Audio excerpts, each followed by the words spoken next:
Welcome back, everyone, to the Legends of Thoriane. Where we left our group off, we left them off in a fearsome battle with 3 werewolves. Now, these weren't like any other werewolves that you've seen in myth and lore before. No, these were special mutated werewolves. One with the ability to change its skin to as hard as stone, while the other 2 were able to harness the power of electricity and emit it from their very bodies. The group fought very, very hard, fearlessly, and defeated all 3 of these werewolves. Still not much sorry. to the dismay of the dungeon master, of course, hoping that it was going to be a much harder fight. But anyway. Spoiler alert, that happens a lot for high-level characters. Just means I'm going to have to throw more stuff at you. That's all it means. Anyways. So the team finally found their way up to the 2nd floor of the laboratory. And when they reached there, they were greeted by a wall that they unlocked with one of the keys that they found. And after the wall slowly opened, they saw a room similar to the surgical chambers that they were fighting the werewolves in. But in this one, there were countless of those freakish patients that were very zombie-like. Not undead, though. Just meandering about in the room, bumping their heads against the walls and doors, and then just walking around some more. Barry and Azazel were sneaking around and came across a large pane of glass. And on the other side of that glass, it was very dark, but they couldn't see who was in there, but they heard a very familiar voice, the voice of the troglodyte, the one that's been torturing them through this entire laboratory. And after a quick little conversation with him, they found a door with a weird combination to it, not like numbers, but more so questions. And after they answered all 3 of those questions correctly, the door opened and showed that there was supposedly a hallway / room that was currently under construction that leads to somewhere mysterious. Oh, that is where we were left off last week, and we are now starting back up right at that point. Of course, I'm going to jump back to the rest of the group that is currently hanging out in the elevator while Barry and Azazel are checking all the doors. So after I finished my chainsaw, I started inscribing runes onto my gauntlets, and after I finished the last rune, everybody would notice that my form got quite a bit bulkier. Like, my thin elven form is no longer thin. Also, I would like to make a check, if at all possible, to see if I can figure out how to break this magic suppression bullshit. Alright. Do an Arcana check, my friend. Alright. Natural 20! Oh, my goodness. Alright, my modifier is a plus 12 too. Oh my god, a 32. Jesus. Okay, well, with that, you sense a tremendous amount of magical power emanating from all around you, especially above you. You sense it coming from a lot of your friends, of course. That's of course going to happen. You also sense it coming from the crystal above the room. But to figuring out your main goal, to figuring out like what is restricting all of this magic flow and how can I stop it? With that Arcana check, especially being a 32, you sense there being one of those suppressants located somewhere in front of you, essentially. It is coming from, I guess, the direction that's in front of you. And looking outside, I'll go ahead and tell you this, looking outside of the elevator and looking directly straight forward, you see a door. A very large door. Is this one of the doors that have been checked? It has not been. The only door that has been checked thus far was the one that had the 3 questions. I will inform the rest of the party that is in the elevator about this, and we will inform the other 2 in a moment when we can. All right. You inform your friends on the information that you gathered through your amazing Arcana check. I know, right? First roll of the night. I'm on Lucky Street. He says before rolling that ones the rest of the game. Hope it was worth it. Has anyone tried asking what's on the first question on the door? Yes, the questions are, how many rooms are there on the floor below us? How many statues were there on the floors below us? And I forget the last one. Well, we solved them all. We opened the door. That door.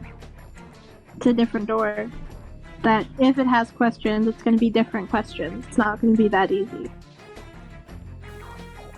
Okay, well, we solved the first one. I don't remember. I don't think we got the questions for the next door, did we? Didn't get time. Nope. No, I cut it off after you opened the door. Then Flame will walk over to the second door, smoking his pipe. Aren't there a whole army of zombies in front of you before you get to us? Yeah. I wasn't here for the end. I wasn't here for the end. There's a bunch of those like free patient creatures just zombie-like wandering around the room. Only me and How Barry many? managed to get through them. How many? How many? Let me open the map. Pretty sure there are also the spiders too. Yeah, there's the spider ones, and they're just kind of chilling on the floor. If you can tell me how many there are and get me a map, that'd be. Please don't try to fight them. Yeah. I'm not. All right. So there's about you guys 24. do y'all's freaking plan. I got my 24. There's about 24 of the zombie ones, and there's about 9 of the spider ones. 9 of the spider. Well, chilling out, minding their own damn business, essentially, except for the super stealthy rogue, who's kind of just turned invisible and passed through them. Correct? Yeah, he's kind of clinging himself to the wall right now, and just scooting up against the wall. And within that last session, when he was scooting up against the wall, I said he came across a pane of glass, and on the other side was a very familiar voice, and the way I described it, the troglodyte was on the other side of that glass. Gotcha. How tall is it from the floor to the ceiling? Like how close? How far up is the ceiling? It's the same as the first floors. It's about 400 feet. 400 feet to the ceiling. This is a yes. And how big is the whole chamber? 400 feet by what? The whole chamber itself. The whole chamber itself is, what did I list it as? Like 400 feet. Holy. Full diameter. About what was it? What did I have it as? Oh yeah, it was about 625. 625 by 400. And there's 24 zombies, correct? Yep. Just kind of walking around. Just walking around. They're not actual zombies. They're the freak ones that are very zombie-like. Yeah.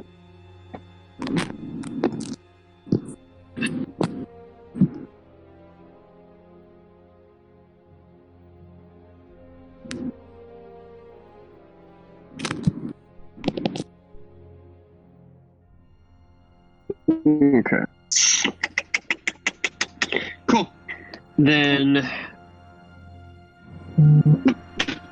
considering how tall this roof is, I'm going to go to plan B. I am going to spend the next minute camouflaging myself using my feature and trait.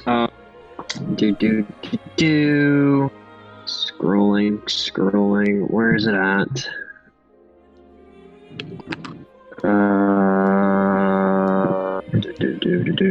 Where's it at? Awareness, defensive attacks, land stride, martial adapt.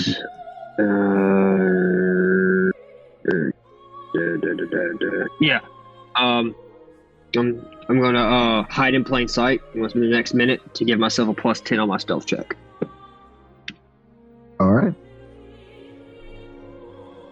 You start gathering like bits and pieces off the floor, looking around, taking some what look like dead bodies that have just fallen down on the floor and taking pieces off of them and covering yourself in those materials that you have found to better hide your person. Make sure you fit in a little bit more to your surroundings. That's disgusting. Cool. What you gotta do to make it through? Yeah. Oh shit. All right. So that's a 17 plus my stealth for 9, which is 1, 2, 3, 4, 5, 6, 7, 8, 9.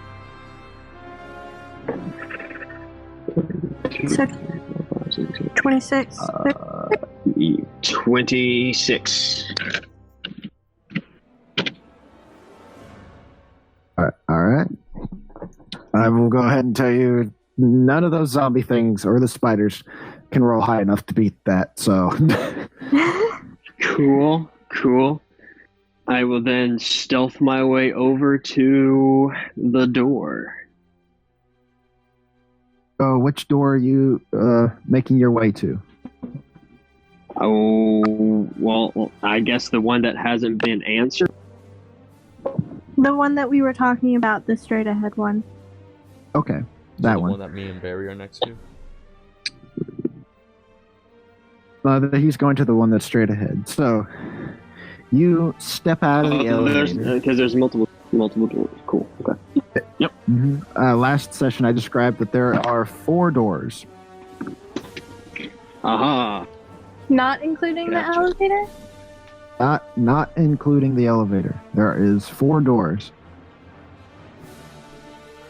It's just like the One straight ahead from the other map. Gotcha. Making your way through this crowd of creatures, it's kind of swiftly moving about, and as soon as one gets a little bit too close, you somewhat mimic it a little bit to somewhat make sure it doesn't notice you are too different from the others. And as soon as you pass by any of those that come too close, you go right back to swiftly stealthing through them all. And as you make it to the other side, make it to this door, I want you to do a investigation check on this door. Sure thing. My investigation is a shite. But I'll take that roll. That's not too bad. 15 total, 13 plus 2. Okay, so with the 15, looking at this door, it's similar in a way to a lot of the other doors that you've seen before, but this one doesn't have one of the levers you use to open and push it open. Now, this one doesn't have any sort of like doorknob or latch or anything. It's just a clean, knobless door. It's just... But looking above the door, you do see something that's very familiar. It's closed, but it looks like one of the eyes that you've seen in the maze. And next to the door, you see a little plaque. And on that plaque, after like dusting it off and looking at it better, you see that it says sleeping chambers.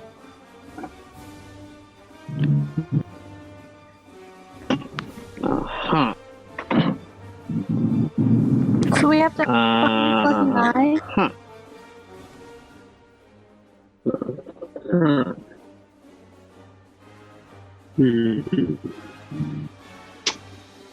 Right.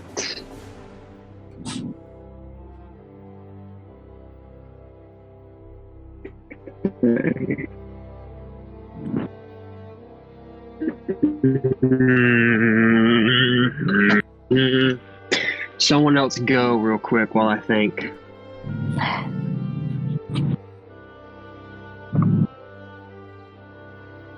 I will also say this real quick, as you guys are waiting in the elevator, one of you guys don't need to do a perception check for this. You do notice that one of the freakish patients, just by sheer coincidence, starts slowly walking towards the entrance of the elevator.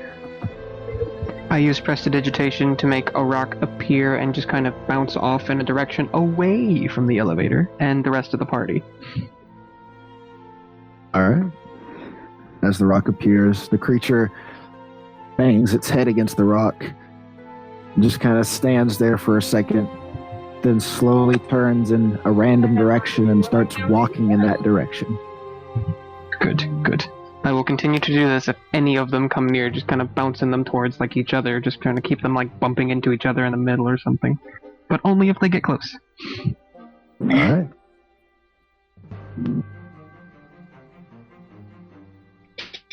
Okay, let's...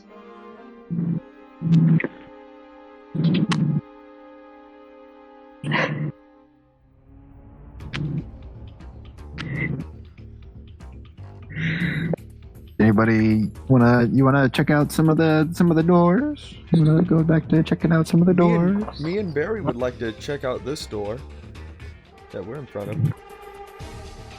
The one that you already opened? Oh, did we not go to a different door? No, you said didn't actually you go to the... started walking away, and that was when the troglodyte was like, "Oh, you don't want to check out my study? You were so eager to find the last one." And then that was the end. Okay. What did we saw this one was still under construction, right? Yes. Okay. Is there anything unique that we can see in this room?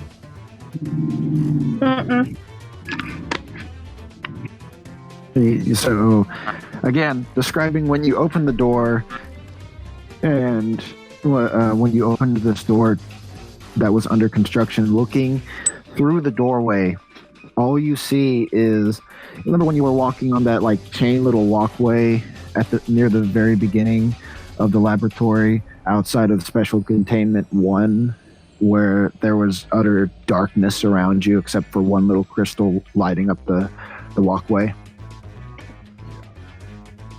That's what it's kind of like looking through this doorway, except there's no walkway. It's just complete darkness. And what you can see is a few chains.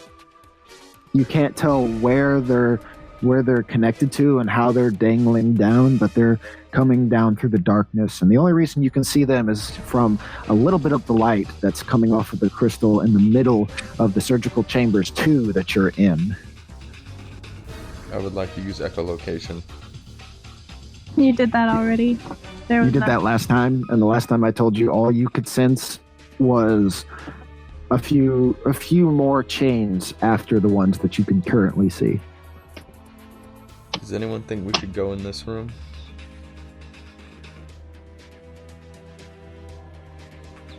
I'm all for checking the others, but personally I feel like we should go through either the study or into the room that's currently inaccessible because it has no, like, lever.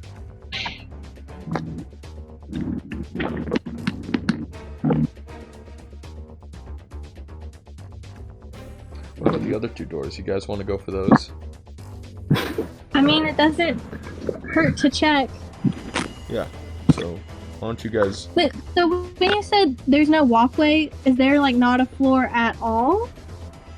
Yeah, looking through the doorway, there's nothing to walk on to. All you see is those chains dangling in the darkness. So they fuck that door. Moving on. Like, literally only I could go in it then, so we can't use it. Well, there's chains hanging from the ceiling, so it would just be ridiculous Tarzan acrobatics. around. Yeah. You need somebody with incredible acrobatics to get through. Fly. But yeah. You mean Or Barry? fly, but you don't. But you don't know what might come after the flying. You might need an actual hand to use whatever you need to use after the flying. Opposable thumb. per se. Can Flynn see everyone move into a different door and stealth over there with everybody kind of keep together in a group instead of spread out? I mean, the rest of us are in the elevator because we don't have +10 to our stealth. We're all very spread out right now. We are, Yeah. yes. But You to be wanna- fair, my well- stealth is bupkis, though. This is gonna look. This is just how it's gonna be. Either take the chance and roll stealth.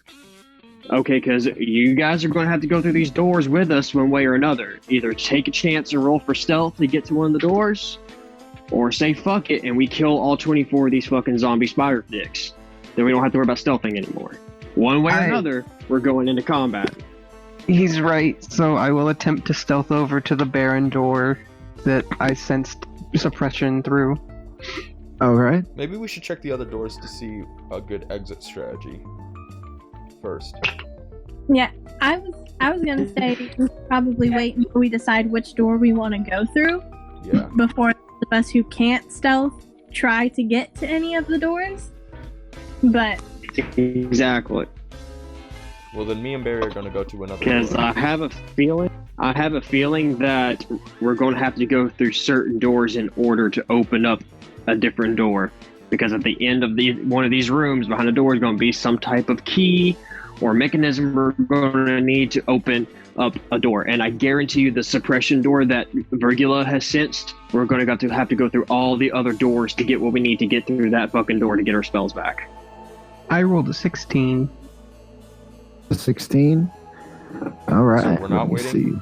Okay. Virgula's already stealthing and going ahead. Let me see what the others can do. I rolled, so I figured I'd use it.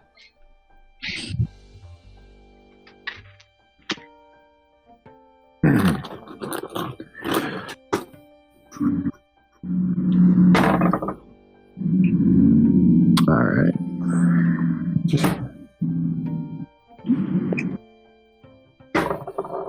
Nope. Okay. There's this.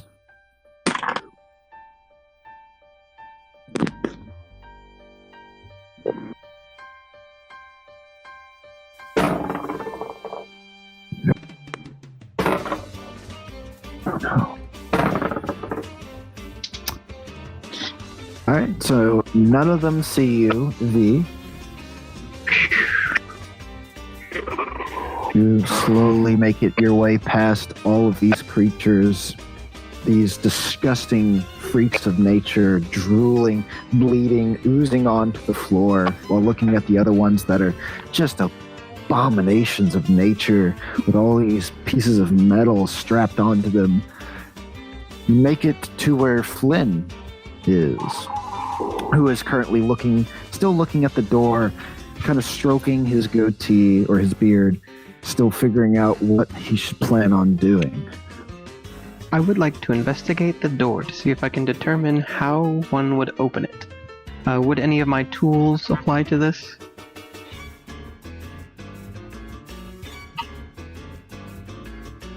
Not for this door. Damn. Okay.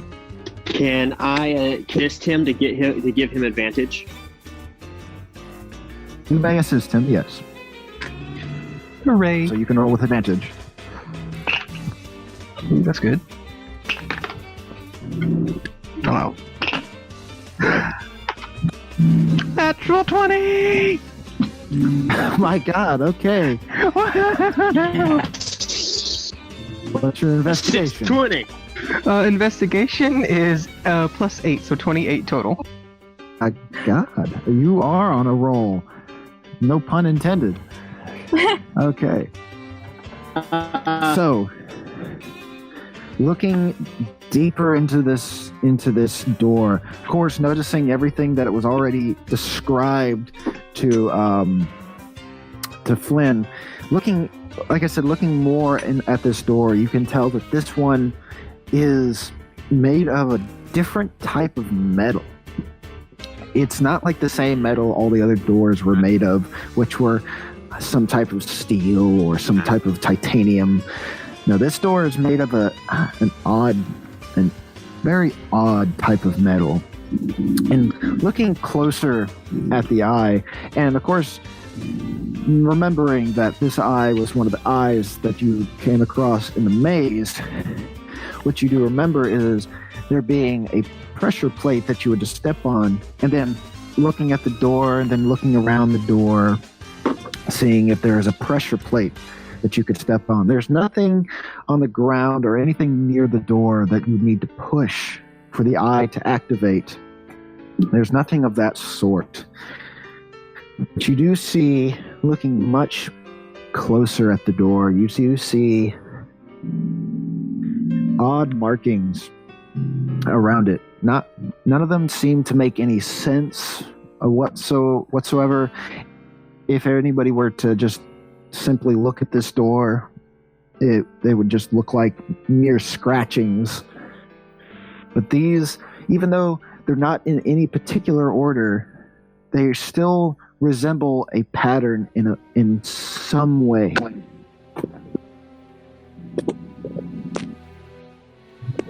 May I attempt to deduce the pattern? Or what they may mean? I want you to do an Arcana check for me. Ooh, I'm good at Arcana. That is a 26. Oh my god. These high rolls. I have a plus 12 to Arcana, guys. These high rolls. My. These seem to be custom runes that someone made themselves, then put on this door specifically.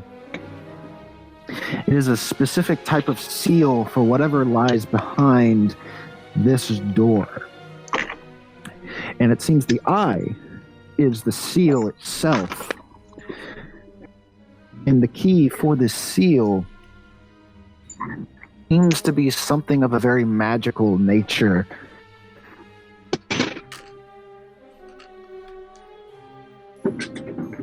That's all I get, something of a magical nature.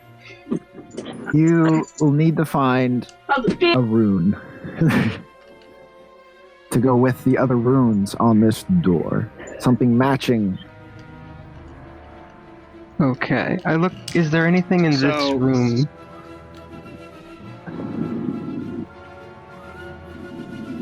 Is there anything in this room that would match up at all that I can see? Do a perception check at disadvantage, actually, with all the creatures that are walking around. Yeah. And besides that, my perception's not very high. That is a 7. No, it is too hard to tell if there's anything in this room that could help open this door. There's too many things moving around. I mentioned to... what is it you're looking for? I'll tell Flynn exactly what I'm looking for. Something that looks like one of those custom runes up there. The key to this door seems to be some sort of rune, similar to the ones on the door. Oh, we're looking for something that looks like that? That looks like a V and an S put together with some kind of squiggly octopus tentacle? Yes. And don't forget the zebra stripes. Yeah, right, totally. Alright, perception check. It's at disadvantage. Yeah. Oh no! Could I help him to give him advantage? Just be like, okay, so it's not there. You can just roll normally because V is giving you advantage which counteracts the disadvantage. Hooray! Teamwork. Thank you. And whoop! +7 to my perception, which brings it to a 23. 20 what? 3. 23. Okay. So, taking V's advice and looking in the right directions in the room with the right points, looking past all these annoying monsters going about, you don't see a cabinet, you don't see a locker, you don't see any type of like container, you don't see like any like small little artifact hidden around the room. You don't see anything What about is in the same description as what V is looking for. what about above? Is there like some sort of symbol that's part of this ruin but broken up in pieces? Like above this door has this part of a ruin, and the other one has like this part. Looking above all the doors, you actually don't see any, with that 23, you don't see anything that looks like it has the same inscriptions or custom runes on it, like on this door. This door is very special. Gotcha. Hey, of course. Just to recap. Okay. Was there a map next to the elevator like there was on the other previous floor? I don't know. Someone in the elevator needs to check. I'll check. 'Cause I'm the only one here. You and Angel. The only one actually. Real quick, real quick, just to recap. Didn't you say there was a pedestal on this door? No. A what? A crystal? No, a pedestal. So No, he was saying that there wasn't anything. Yeah, there's nothing. There is a crystal though that's lighting up the whole room. There's a crystal that's lighting up the whole room, and it's at the very top of the ceiling.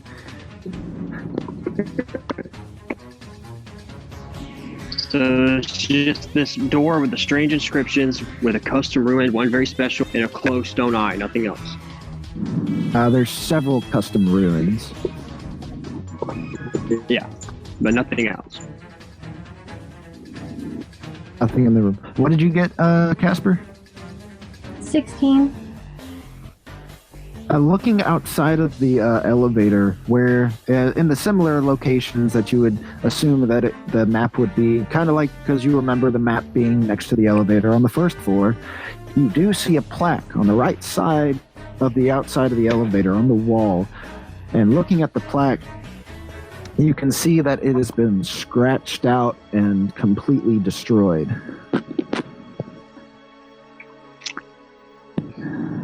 I was going to And suggest. this isn't my character with mending. That's awesome. Okay. Yeah, because I was going to suggest that until I realized and then remembered that we can't.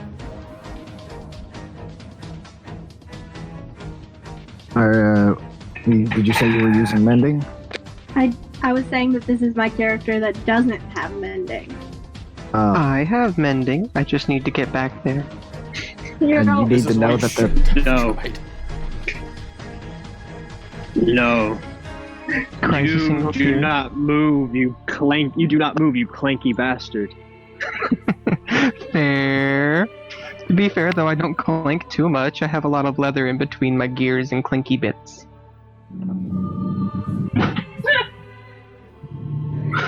clanky bits. You don't move, Tin Man. You don't know Immediately he's just that? freezes up. Ship. Oh wait, maybe you do.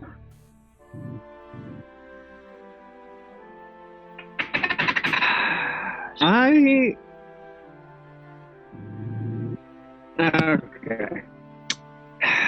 And I'm not just tin, I'm also stone wood.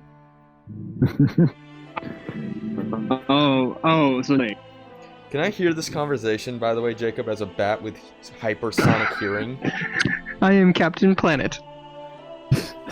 If you want to, Yeah. yes.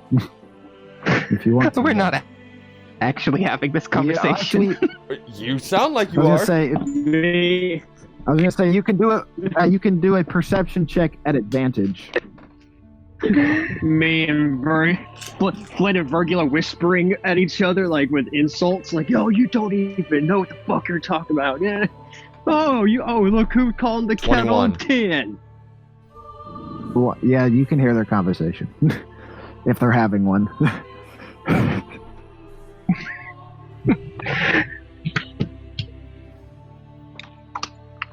Fucking cool. No, I think I'm smart. He is pretty cool. Meanwhile, Casper, you notice one of the freak patients slowly walking back towards the entrance of the elevator. By sheer coincidence again. Do I see this? I don't know. You're gonna need to do a perception check at disadvantage. Disadvantage. Cool. Plus 7, 15.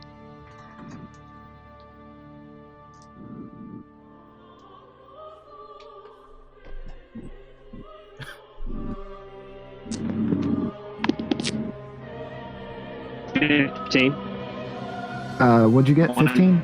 5. Yeah, 1, 5, 15. Okay.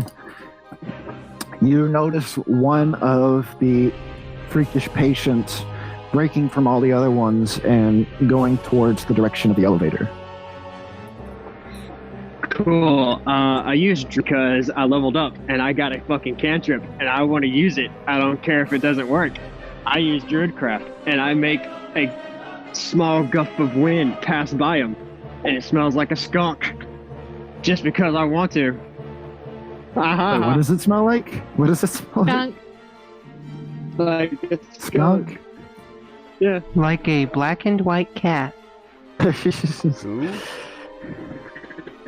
It, as you create this little tiny gust of dirty air and have it brush past this creature, it goes right past the creature's face, and the creature keeps on walking and totally ignores it. Okay. Can I? Cool. Can I use Mage Hand and try to like push it to the side so that it like doesn't go towards the doorway anymore without me actually touching it? Sure. Let's see. I want you to actually. I know it's not an attack thing, Yeah. but I want you to roll to see if you hit the creature. Okay. That's fine. At high rolls, no need to worry.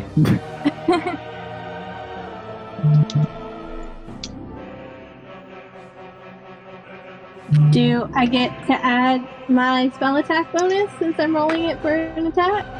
It is a spell, so yes. Cool. That's a 23. Yep.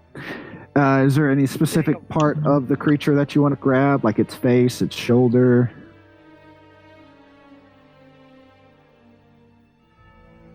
I mean, can I just like grab its arm and just kind of like guide it the other way? See if that works. Okay. You grab one of its arms and start slowly turning it to the side. It's moaning a little bit, but you're turning it to the other direction. And you kind of lead it towards a little small group of those things. And kind of just slightly like give it a like, yeah, okay, go that way, go that way. There you go that way. and it just kind of stops in place where you left it and just kind of stands there for a few minutes and just it's looking around.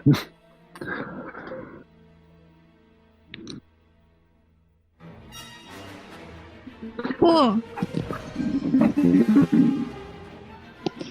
I'm glad to know that works because I wasn't sure if it would. I thought I was gonna have to fight something. It's just, what's everyone doing? Hey, Virgula.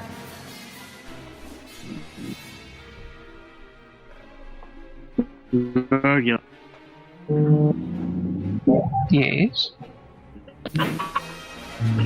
We need to pick a door. Doesn't matter which one. Either one that's still closed and we go through that one, or one that our friends over there is already open, but we need to go through a door, or we need to get rid of these sons of bitches. They're a problem, and I don't like problems. Well, yes, I agree. We either need to go through a door or we need to take care of these things, but with the way this place has been acting, let me put it this way, I don't think they'd be that hard to deal with. My issue is that what if they're rigged to explode or some other not such nonsense? That is a probability. It's something that I've also been thinking. My worry especially is this giant fucking crystal that's probably powering them in some type of elemental magic that rigged them to explode. To be honest, they might just be more than your temporary zombie from what I've gathered in the experience of this place. For all I know, we can probably kill all 24 of them and they all come back doubled in number and get stronger and faster. But we don't know. But either way, we need to figure out what we're going to do. We can't just stand here before the troglodyte bastard gets bored of us and drops the room. This is true. I wish I could talk to the rest of the party and ask them what to do.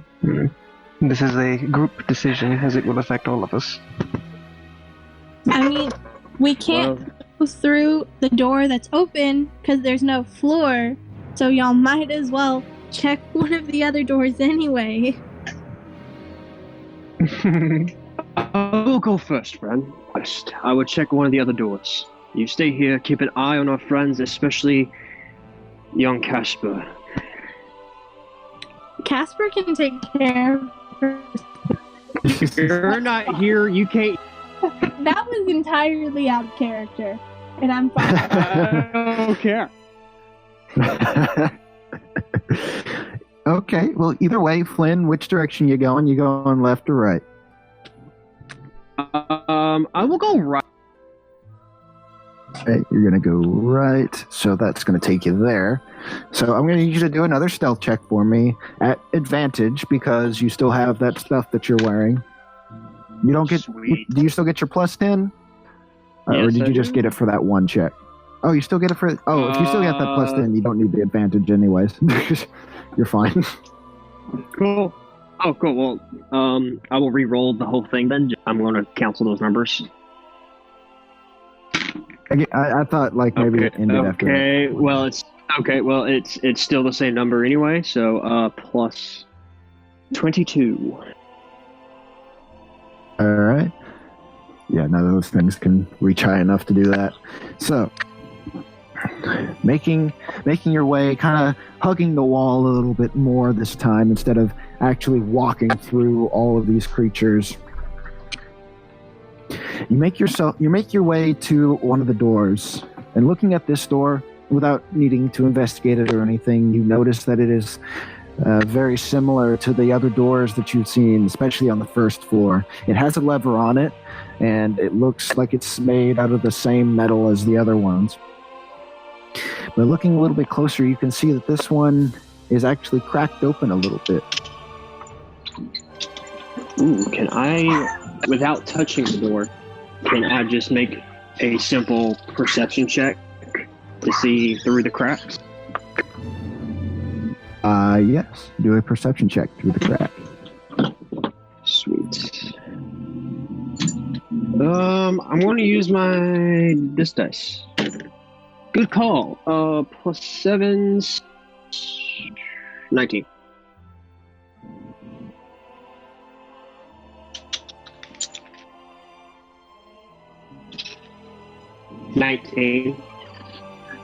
All right. With that 19, looking through the door, you can see several. You see a bit of a long hallway, and on the end of that hallway, you see several shadows moving about, and you see what looks to be one of those doctor creatures walking back and forth across the room, carrying different objects with it. And then you start to hear the sound of like metal clinging and then a little whirring of a.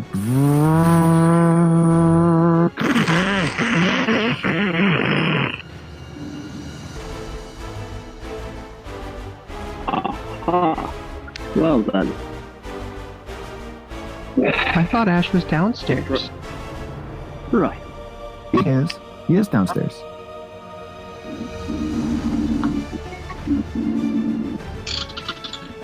Okay. So not including the elevator, we have the suppressed mega door. We have the cracked door that has Dr. Dudes in a long hallway and the sound of a chainsaw going. We have the one where Barry and Azazel are that has the no floor, lots of chains, void and darkness, the whole fucking bullshit door. And there's one more door, correct? I think there's. If you're. Yeah. We have stuck door, cracked Whatever. door, stuck door, cracked door, Chain and door. Okay. You know what? I'm going to make a group map for us, since we don't have one, to see what the fuck we're dealing with. I have here. a map of the second floor. You just need to find it. Or. Yeah, but we're using the knowledge we have. Okay. All right then.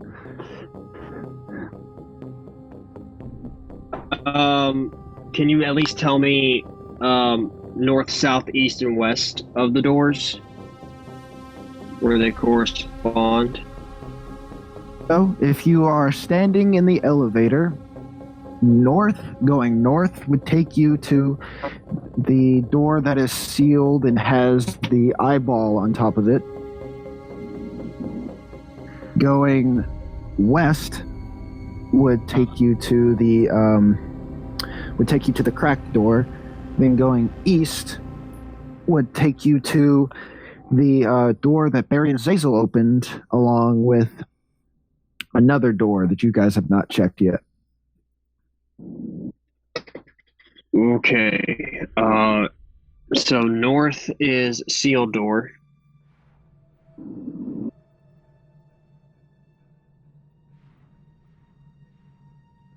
South is chain door, No, south is elevator. right? South If you start at the elevator, okay. Yeah. If you're standing in the middle of the room, let me say this. If you're standing in the middle of the room, south would be the elevator, north would be the sealed door with the eyeball, west would be the cracked door, and east would be the door you haven't checked and the door that Barry and Azazel opened. Gotcha.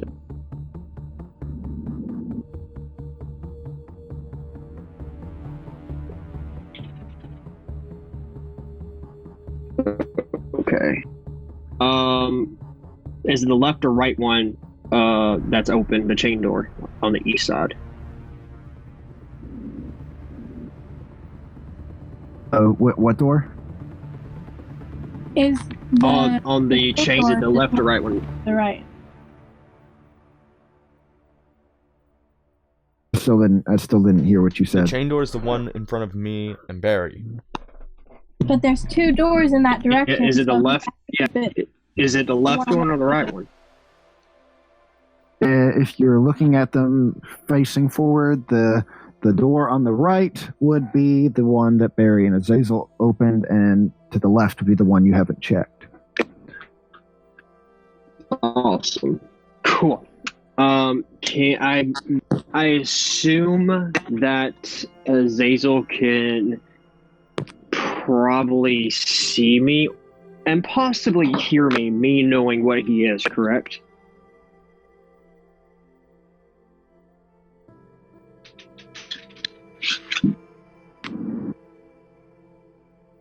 What is Azazel Did you doing? hear me? No, I don't. I said me knowing what Azazel is, I know that he could possibly hear me or see me, correct? Yeah, I mean, yes. Okay. Then Knowing that, then I will say, still in a whisper because I know he can hear me, I will ask Azazel to have him and Barry check the other door.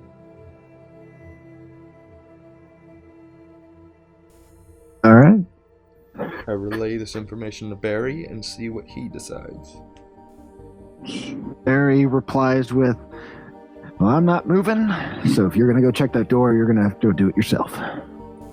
I just lay back, relax, and say, "Are you fucking nuts?" Per Justin's request, I'm not letting you roll for him. He lays back, relaxes, and takes a shit right in Barry's skull.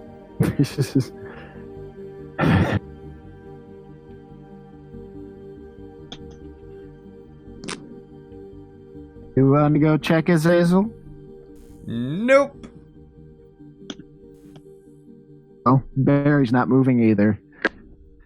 I fucking hate y'all. Wow. Are you... Fuck it. I'll do it. I'll stealth over there. Are you gonna do it? Go for it. I'll do it. I got a 20 for stealth. Soft 20. For stealth. Okay. So you hug the wall, similar to how Barry was doing, making your way past these creatures as one of them almost stares you right in the face and then just kind of like walks away. You make your way past Barry and Azazel, flipping them off at the same time, and then making your way to the other door that you guys haven't checked yet. I want you to do an investigation check for me. Okay.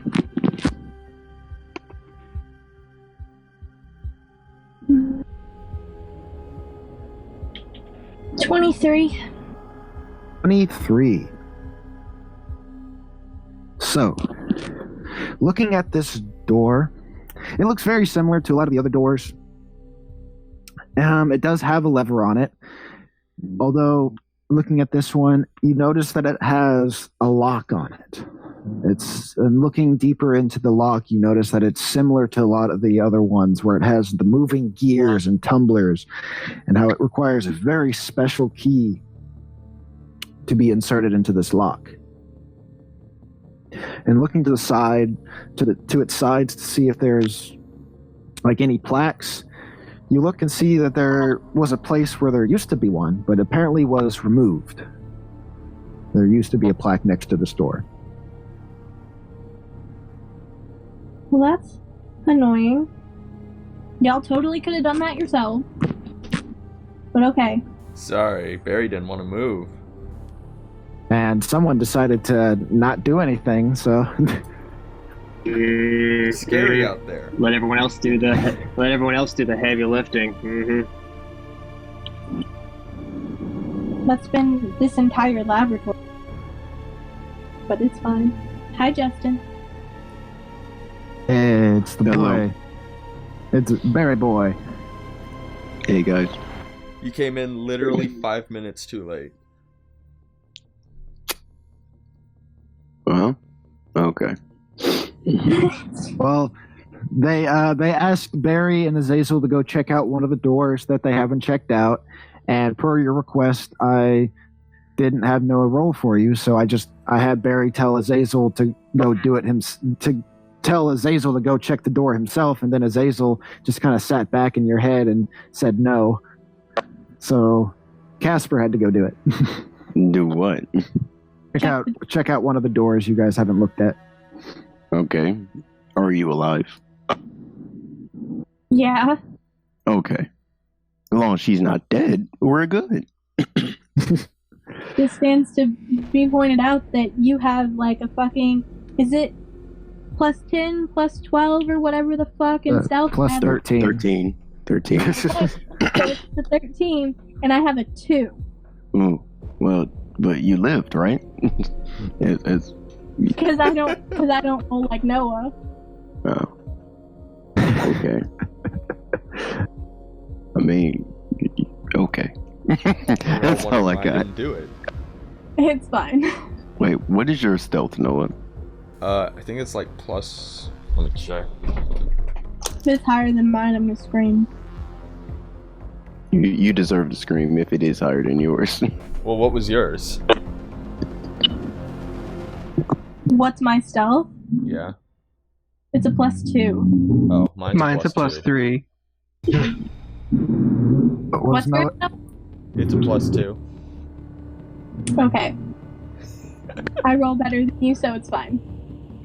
Mine's a Hold on a +, second. but I can roll check randomly. to see if he's saying the truth.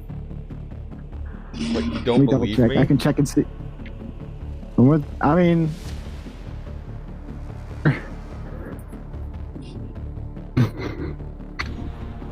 All right. No, he's telling the truth. It's a +2. I never lie. Uh-huh. Right.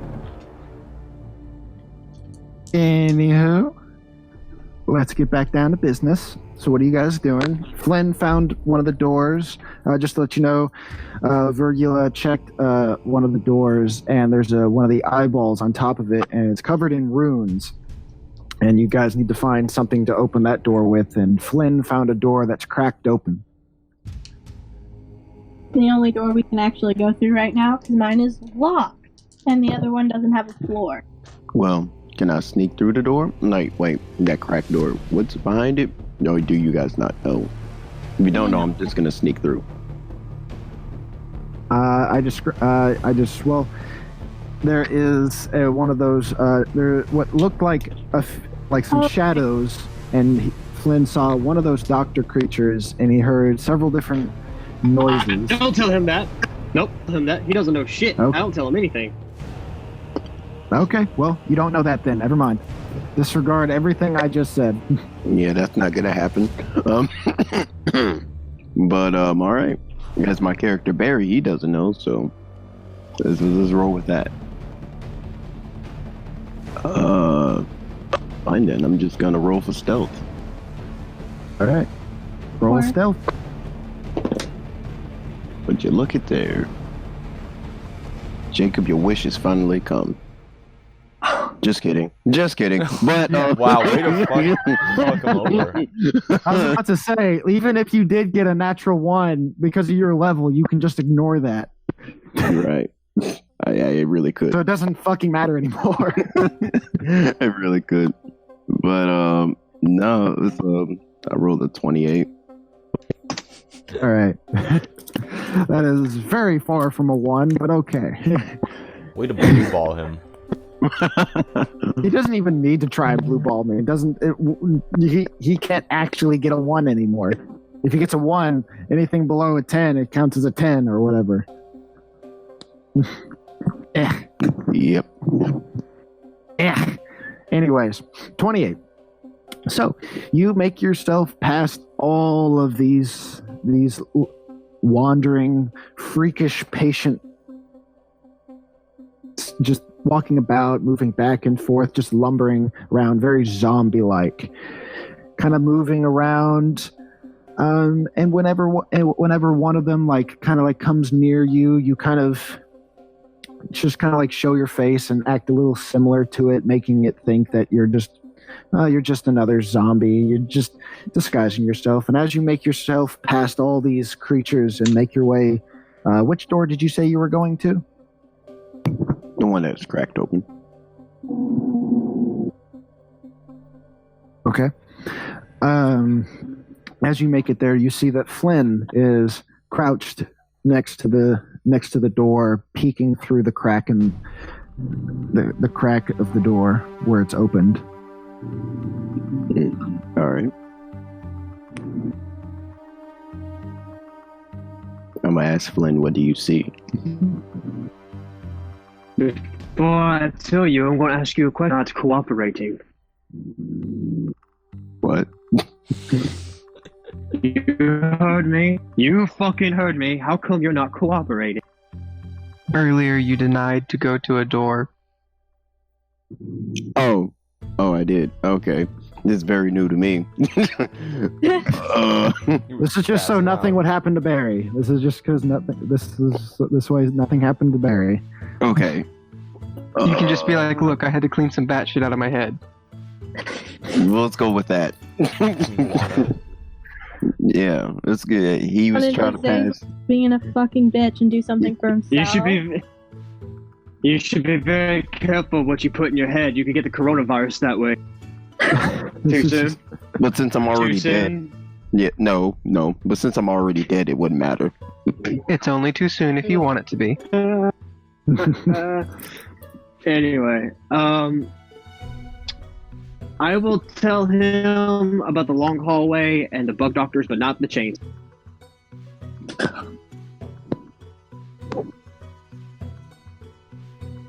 All right. Cool. You relay this information to him, the information that you're willing to give. That's Gucci. All right, so I'm going in. Woo! All right. You guys open the door just enough for Barry Bones to slip on through piece by piece. And you start slowly making your way through the hallway. Question. DM, can I ask a question? As he's put himself in there piece by piece, may I make a sleight of hand check to steal back Death Touch? Do you gotta do you gotta outdo my sleight of hand? Oh, you have to beat his you have to beat his sleight of hand with a perception check. Okay. Yep. I mean, So you can roll. I could give an advantage. Well, I mean, You're in a depends. skull. You're in his head. Yeah, you can only see through the holes in his skull, so And out wouldn't of the say back that's of much his of an neck. advantage. It's somewhat out of the back of my neck. Somewhat.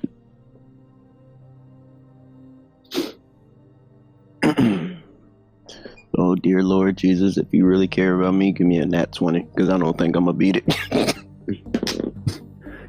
You got to be the realest OG ever. 22. God, it's the realest OG ever. Oh, God. Who the hell rolls a nat 20 and God says yes? Yesterday you told me no. Hell yeah, I got a nat 20. Oh no! Oh. You lucky son of a bitch. What's your Wow. total plus your perception? 2. 22 on total. 22. 22. Yeah. 22. Then we both matched out. All right, so I'll just say, as Barry's slipping through the cracked door, and while he's going through, he's carefully making sure that he's putting himself back together as he's slipping through the door. And as Flynn goes to reach for something, Barry notices, but then Flynn quickly changes it to make it look as though that he's like, "Oh no, I'm just helping you. Don't worry about it. It's fine." Yeah. I don't want you to hand him the dagger. What? And who? Wait, you cut out Hand somewhere. you the dagger. Like, I don't want you to forget this. I don't want you to forget. Don't forget it. You might need it. Okay. Appreciate it, man. Appreciate it. No problem. I got you. You know what? I just don't feel quite comfortable with you going in there alone without backup. Don't worry, I'm here. Yeah, I got Azazel, man. Fuck Did you- that. Did you say that out loud? Who, me? I'm here. No, not right. I just kind of waved.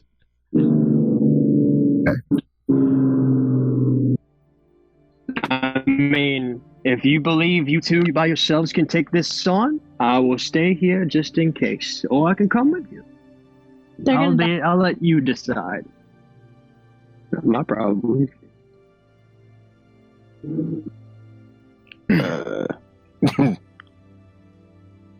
Okie dokie. All right. You're gonna come in with So? us, Flynn? Do you? I'm letting Barry decide. Either Barry can say, "Yeah, sure, I'll take some backup," or say, "Nah, I got this, fam. You just stay here just in case." I'm like, Well, "All right, cool." It's up to you, Up there. Barry. Who do you want in here with you, me or Flynn? You look more the merrier. Oh no, you can come too. You can come too, Azazel. I don't mind you coming and joining in this endeavor. I just want to know if he wants extra backup as well. As I said, the more the merrier. We need an expert at long range. You know. Very well. I turn around and look at the party and tell them I'm going in using hand signals and sign language. I don't know if anyone else knows sign language. I do. But they get the gist. I'll go in. All right. So, both of you slip your way through. You, Flynn, opening the door just a little bit more so you can squeeze through. You both make it into this longish hallway. Or making your way down the hallway, the noises that you're hearing start to get louder. You start hearing the gargly, clicking noises that the bug doctors make.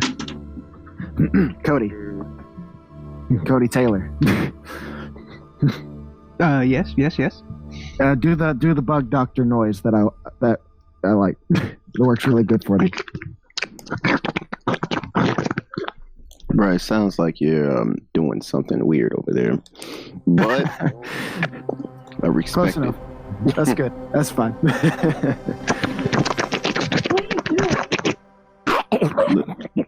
Look in his lips. That's what it sounds like. It's like that. It sounds like Scooby and Shaggy's like destroying food. That's what it sounds like. Right. Anyways. Hearing these noises as they are communicating with each other, you make it to the end of the little hallway that you guys walked into. And you peek around the corner. I want at least one of you to do a perception check for me. 21. Okay, we got a 21. We're all just going off the 21? Yeah.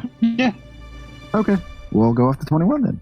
So, Azazel, as you look out one of Barry's little eye holes, you see that there are 3 of these doctors all huddled around a long metal table, all like picking at this person that's on the table. The person themselves isn't moving from what you can tell. And on the other side of this table, you see another one of these doctors, except this one's a little bit taller than the rest. And instead of wearing a long, dirty, white coat, this one is a very dirty red coat. All red. It's not like splattered with blood or anything. It's just a pure red coat.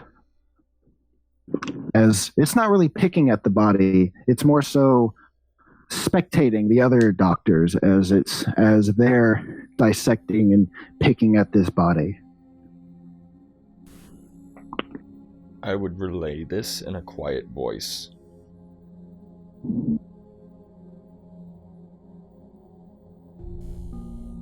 All right. You relay it to your friends. How big's the chamber down the hallway? Like, I know it's a long hallway, but is there like another chamber beyond the hallway?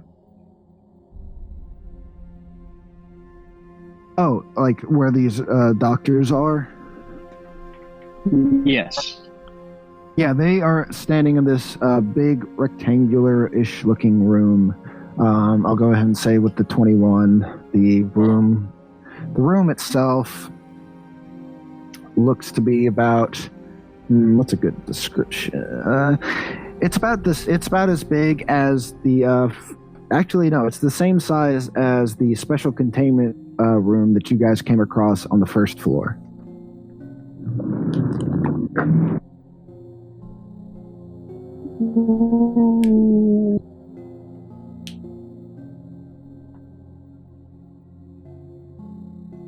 Continue. I'm just making a map for us. I'm trying to map it out for the group. All right. And I will also say with the 21, you did notice there are 5 cells with those giant metal doors attached to them with little glass windows.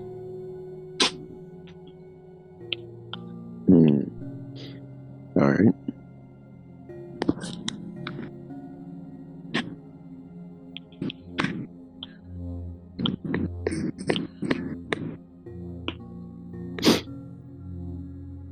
They're all just dissecting the body, taking pieces off.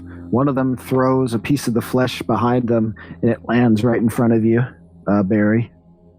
Ooh. Okay.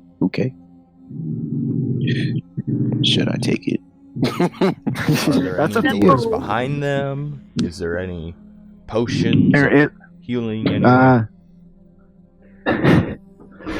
Do another perception check.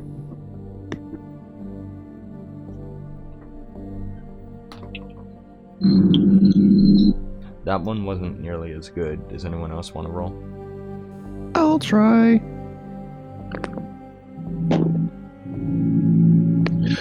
I got an 18. You do see a couple cabinets and a few lockers, and you do see a door that is a similar metal door with a long lever on it. And it is across from you guys. It's not on the other, well, when I say across, it's more so, it's a few feet away from you. And Let's just steal their shit and move on. All right. Well, I'm stealing everything. Everything important. Well, yeah. Even their virginity. No. Okay. you don't even know if these things Is are it- genitals. Is it on the left or right? The door that you saw, it's on the right. I would like to give Barry an Okay. advantage on investigation when he's searching these things for anything useful. These cabinets. Thank you. Right? I want you to do do the investigation check. As you walk up to, I'll say you walk up to one of the lockers. That's the closest thing to you right now. All right.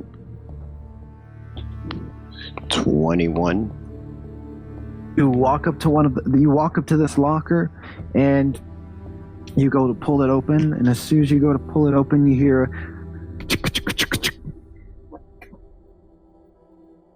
It is locked. And as you do, you notice the red-coated doctor look away from the body and look towards the locker. I'll take a shot at him in the head with banishing shot. Am I still stealth? I'm assuming not at this point. No. Not with that shot. Is he shooting at Vanity. He's shooting at the doctor. The moment Go ahead. No, go. Yeah, I'm no, gonna I'm take not the sure. moment. You can still roll for stealth. You can Yeah, roll for stealth. I'm about to say the moment he shoots, I'm stealthing. But I'm gonna roll for stealth now. Put it that way. Guess who's disappearing? Yeah, I'm using banishing shot. I rolled a 29. Yeah, you're gone. No need to worry about that. No need to worry about that. All right. So, what are you doing, Cody? Banishing shot. About to.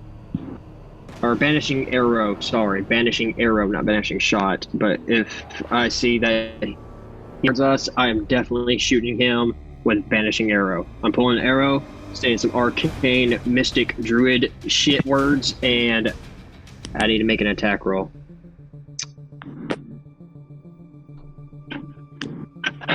Yeah! 16 plus 13.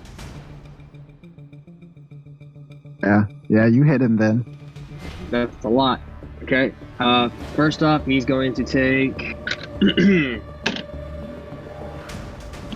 13 points of piercing damage, and he needs to make a charisma saving throw, DC 14. What's the DC? 14 charisma. Okay. Charisma. Oop, nope, he failed that. He is banished. A creature hit by the arrow must succeed a charisma saving throw or be banished. While banished, the target's speed is 0 and is incapacitated. At the end of its next turn, the target reappears in the space it vacated on the nearest occupied space if the space is occupied. And technically, for right now, for the next minute, he is in the Feywild. Oh, thank God. All right. As this arrow hits this creature in the side of the head, it immediately just disappears. No poof or anything, just. And the 3 doctors that were dissecting in the body immediately look up and start looking around the room. And then all 3 of these doctors notice you guys. I thought I was stealth. Oh, sorry. They notice Flynn. They notice Flynn. I'm about to say, dude. That's fine.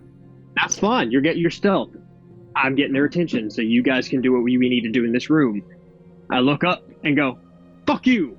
And I release 2 more arrows. Okay. Oh, well. Okay. Well, you want to help him out in this fight, or do you want to continue searching? Because if we help him out in this fight... No, you guys No, you guys searched. I got this. You guys search. To be fair, the bug doctors are not that sturdy. Yeah. Okay. Well, I'm picking locks. I'm picking and breaking locks then. I'm like, screw it. I'm gonna need initiative then for you guys. Oh, for all of us. Okay. Wait, for all of us? Like, okay. Yeah. All of you. Count back. 20. You just got 24. You guys just do what y'all need to do in this room. I got these guys. Cool. 7. All right. Just gonna go ahead and put you at the bottom. All right. Damn. Right at the bottom. How am I gonna do anything if I go first?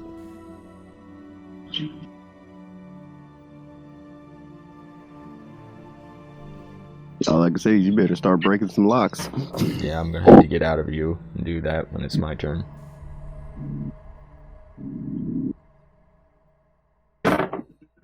Too childish to be hearing those words. I need to grow up. I'm sorry.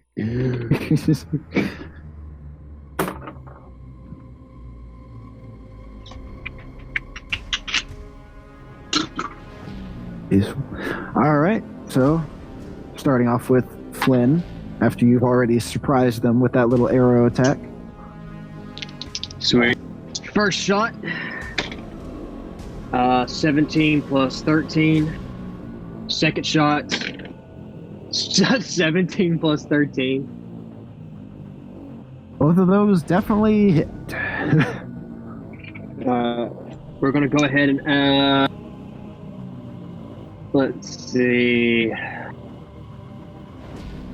Yeah, we're gonna go ahead and add Colossus Slayer. I'm not doing Savage Strike right now. I'm just gonna add Colossus Slayer to this one. Yeah. None of the other doctors have taken damage, just to let you know. Yes. Yes. Colossus Slayer. Oh, you're right. No, yeah, you're right. None of us took no damage, so I do not get to use Colossus Slayer yet. So that is 15 points of piercing damage. And for the first shot, and for the second shot, that's another 13 points of piercing damage. Right. As you shoot these 2 arrows, both of them slamming straight into one of the doctors, like both of their shoulders, like.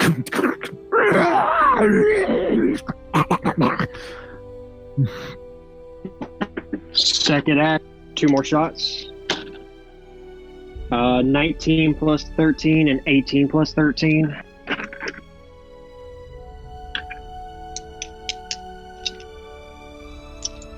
Did you hear me?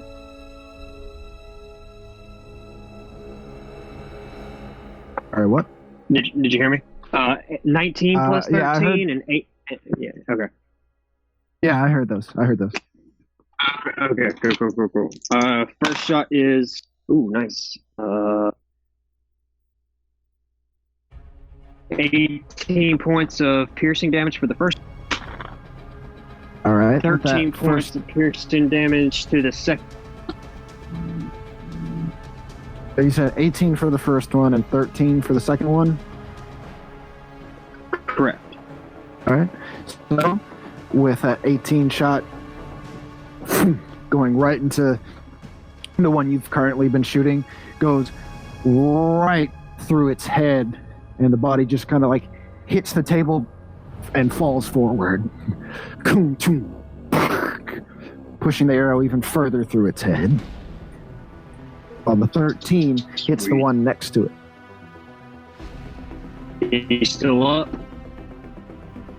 One that got hit with 13, yes. Bonus action. Bonus action what? Action surge. Oh, action surge. Okay.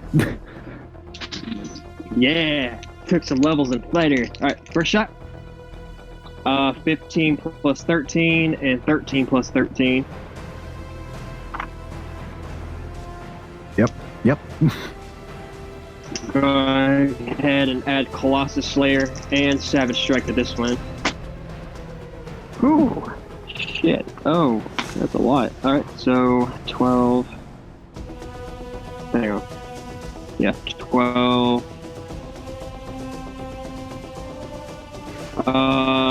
28 points of piercing damage on the first. And All right. With that arrow shot up, you hit this creature, hitting it in the side of the head, but on purpose. And as you shoot the arrow and hit it in the side of the head, this arrow hits the creature so hard it breaks its neck and it falls on the ground.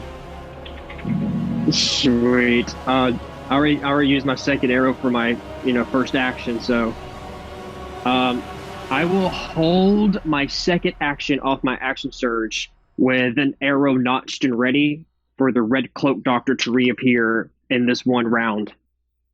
After he's banished, I'm going to hold my action and have because I know where he was when he disappeared. So I'm going to use my movement to stand like right there, point blank. So when he reappears, I'll use my held action to release my arrow right there, point blank in his face. Well, just to let you know, there's still another doctor in there. You've only killed 2 of them.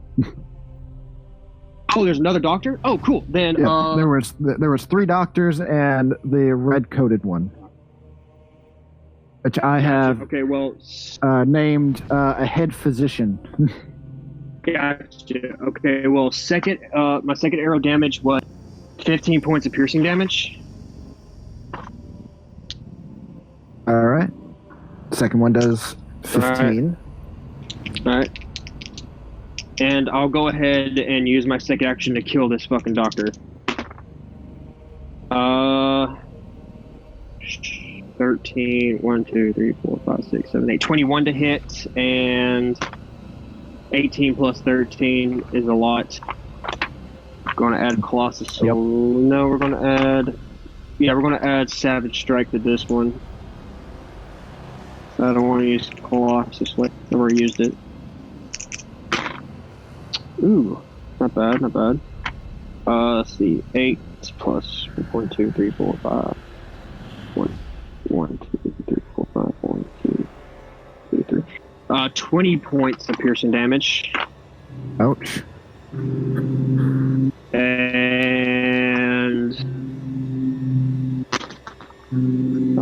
15 points of piercing damage. God damn. That's another 2 arrows hitting this doctor square in the gut, and then a second time right in the sternum. The doctor falls to its knees and is holding itself up, starting to cough up this black gooish blood. It's still alive. Pathetic. I'll use my movement to walk over to that space where the would be when he reappears, and that will be my turn. Right. So then, next in the initiative would be Azazel. how many doctors are left? There is one doctor left, and the head physician is being waited upon to reappear.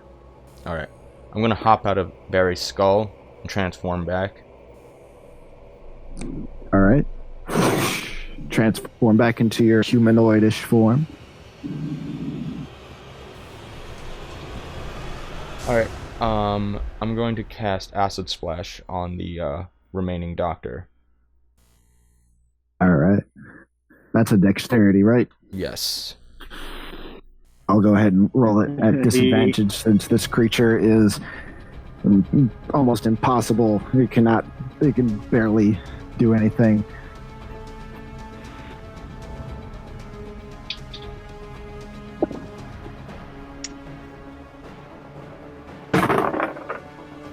It got a 12. All right, 9 damage. As you just casually walk over to this creature as it's coughing up its black gooish blood, you just toss a little bit of your acid onto it and watch as it just shrivels on the ground, writhing and just curling up and screaming in pain as it slowly dies. I want Nice. that red Good. jacket. As I wait for the other doctor. Got it. I'll make sure to not to put too many holes in it for you. What are you doing, Barry? Breaking these locks so I can, get in them. I want you to do you have any lockpicking tools? Let's see. I think You probably do. shouldn't. No, you're right. Most likely I shouldn't. But doesn't mean I can't use the butt of the knife to break it open. All right, that's true. I will actually have you to do. I want you to do a strength check for me as you go to bust a lock off one of these lockers. He could take off his fingers and pick the block with the bones. Okay.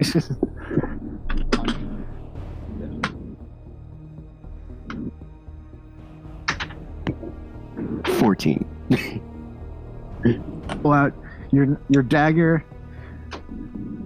Bring your hand up and hit it against the lock. Back and forth, but it doesn't look like it breaks open. Can I just steal the lock then? No. You can't steal the lock and then open the door. Why not? That's not how physics work. And we were playing Dungeons and Dragons, but they shoot magic out their fingertips. I don't think physics really care. No, you can't steal the lock. Okay. Fine. Can I just steal the door? No. The lock is attached to the door. Well, can I steal the whole cabinet then? Well, you better start rolling some extreme strength checks. Alright, fine, Oh. fine. Because of you lacking any muscle, I'm not even going to have you roll a strength check for this cabinet or this locker. No, go ahead, Fine. let him roll. See what he gets. No. No. No. Well, he can roll a 1 and then get crushed by it. No.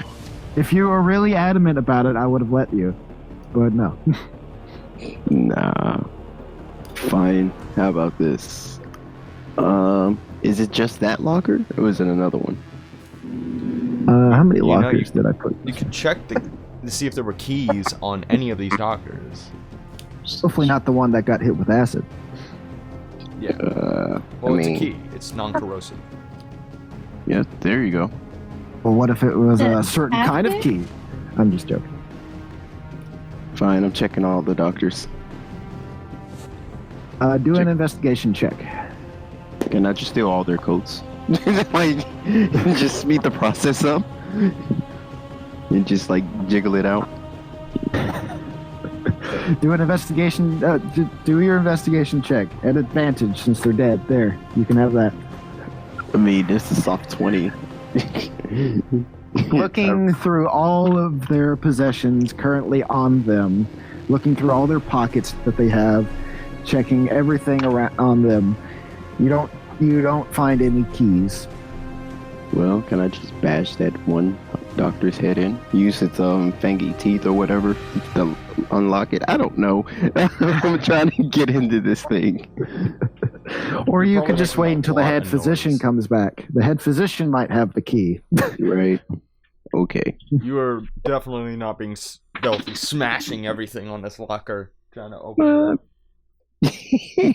Well, if I'm they're just dead, picturing you hitting it with your dagger, then like biting it with your teeth, and then like smacking it like you're frustrated. I am frustrated. I don't have my tools. I can't even break it open like I normally would. Just pick, we're done. No. You want to take all our stuff, Jacob? Makes it more interesting. Okay. Fine. We will remember this. Remember this. That's fine. That's fine. That's fine. That's fine. I care about you, Jacob. I care about all of you guys. If I didn't care about you, this would have been way harder. That I believe. Aww. And I do real. believe. So, I also wouldn't give you anything. Like, I mean, anything. I wouldn't have even given you cantrips. I mean, Didn't we had to get those? we did, yeah. We had But you earned guys still those. had your armor and your clothes. I didn't make you butt naked. You kind of Unless you did. died, yeah. of course. Yeah. At least we Unless you all still have died. our clothes. Yeah, I must say, you kind of did. Hey, that was punishment for dying. For everyone else having to look at us? I mean, I went For not naked on having purpose. armor. Shit. I went naked on purpose. It was all right. Granted, there's not much to look at. Hey, Flynn was, I was gonna say, Flynn was okay being naked. Very, Flynn was very is totally too. okay. But all right. Alright. Let's That was- say time passes and the red-coated head physician pops back in as it's popping back in, just kind of like looking around vigorously. I was going to say that I was going to pop up right That's his behind turn. where it was going to show up. All right, you can be behind it. That's fine. So I could do a stealth attack. All right. Well, technically, it would be Flynn's turn first. Right. Go ahead. Cool. All right. Point blank right in his face as I lift an arrow up and go, hi. 15 plus a lot for the first one. Natural 20 plus 13 for the second one. That's my first action. I'll do all my damage dice after my attack rolls. Second action first. 15 plus 13. And 14 plus 13. This is going to be a lot of math. That's gonna be way too much damage, but okay. It's just fucking dead. Go for it. I want to see how much damage you do. Yes, it's dead, but how dead? Exactly. Okay. That's what you get for wearing before I roll red. dice.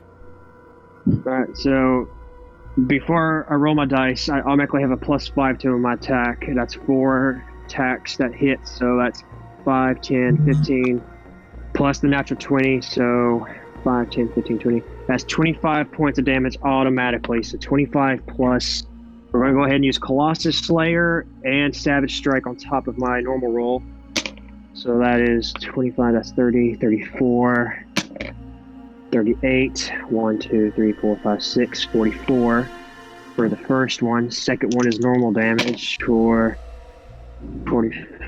That's 50, 58, 1, 2, 3, 4, 5, 63. 1, 2, 3, 1, 2. 72 points of piercing damage altogether. All right. As this creature, without any time to really think, ends up with its head off of its body on the other side of the room, looking like a pincushion. As my bonus action, I will go over to the body and retrieve my arrows out of its head and the red cloak. Use my movement to walk over to Azazel and just drop the cloak in his hand and finish my movement and action to gather my arrows. That is my turn. All right. Nice. I'm going to put the red coat around me, cover myself up. Looks good. It looks good. You are now wearing a large red doctor's coat. It's a lot longer than normal doctor coats, and the collar is a little bit higher. Nice. You're now wearing a red doctor's coat. And as you put this on, kind of like looking at yourself, seeing how you look and how it feels to wear it, you feel the pockets, and you put your hands in the pockets. Out of one of the pockets, you find a key ring with one little key on it. Barry, and as you is this what you're looking for? Yes. do you hand the key to Barry? No, I'm just kidding. Go ahead. All right, you hand the key It's to Barry. mine. It's my key. I found it. As he hands me the key, I'm gonna laugh like, what's this Skeletor from He-Man? Yeah. Yes, that's what I'm gonna do. Exactly. Yeah, God damn it, Beastman! God, Beastman, you bumbling buffoon! How dare you ruin my plans once more!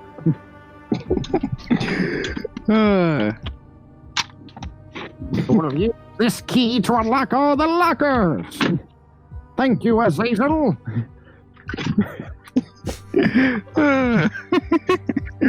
Barry now needs to be a wizard. No. God, I missed that voice since high school. Oh my god. Alright. And I'll go ahead and describe one more thing for Azazel before I get to the lockers.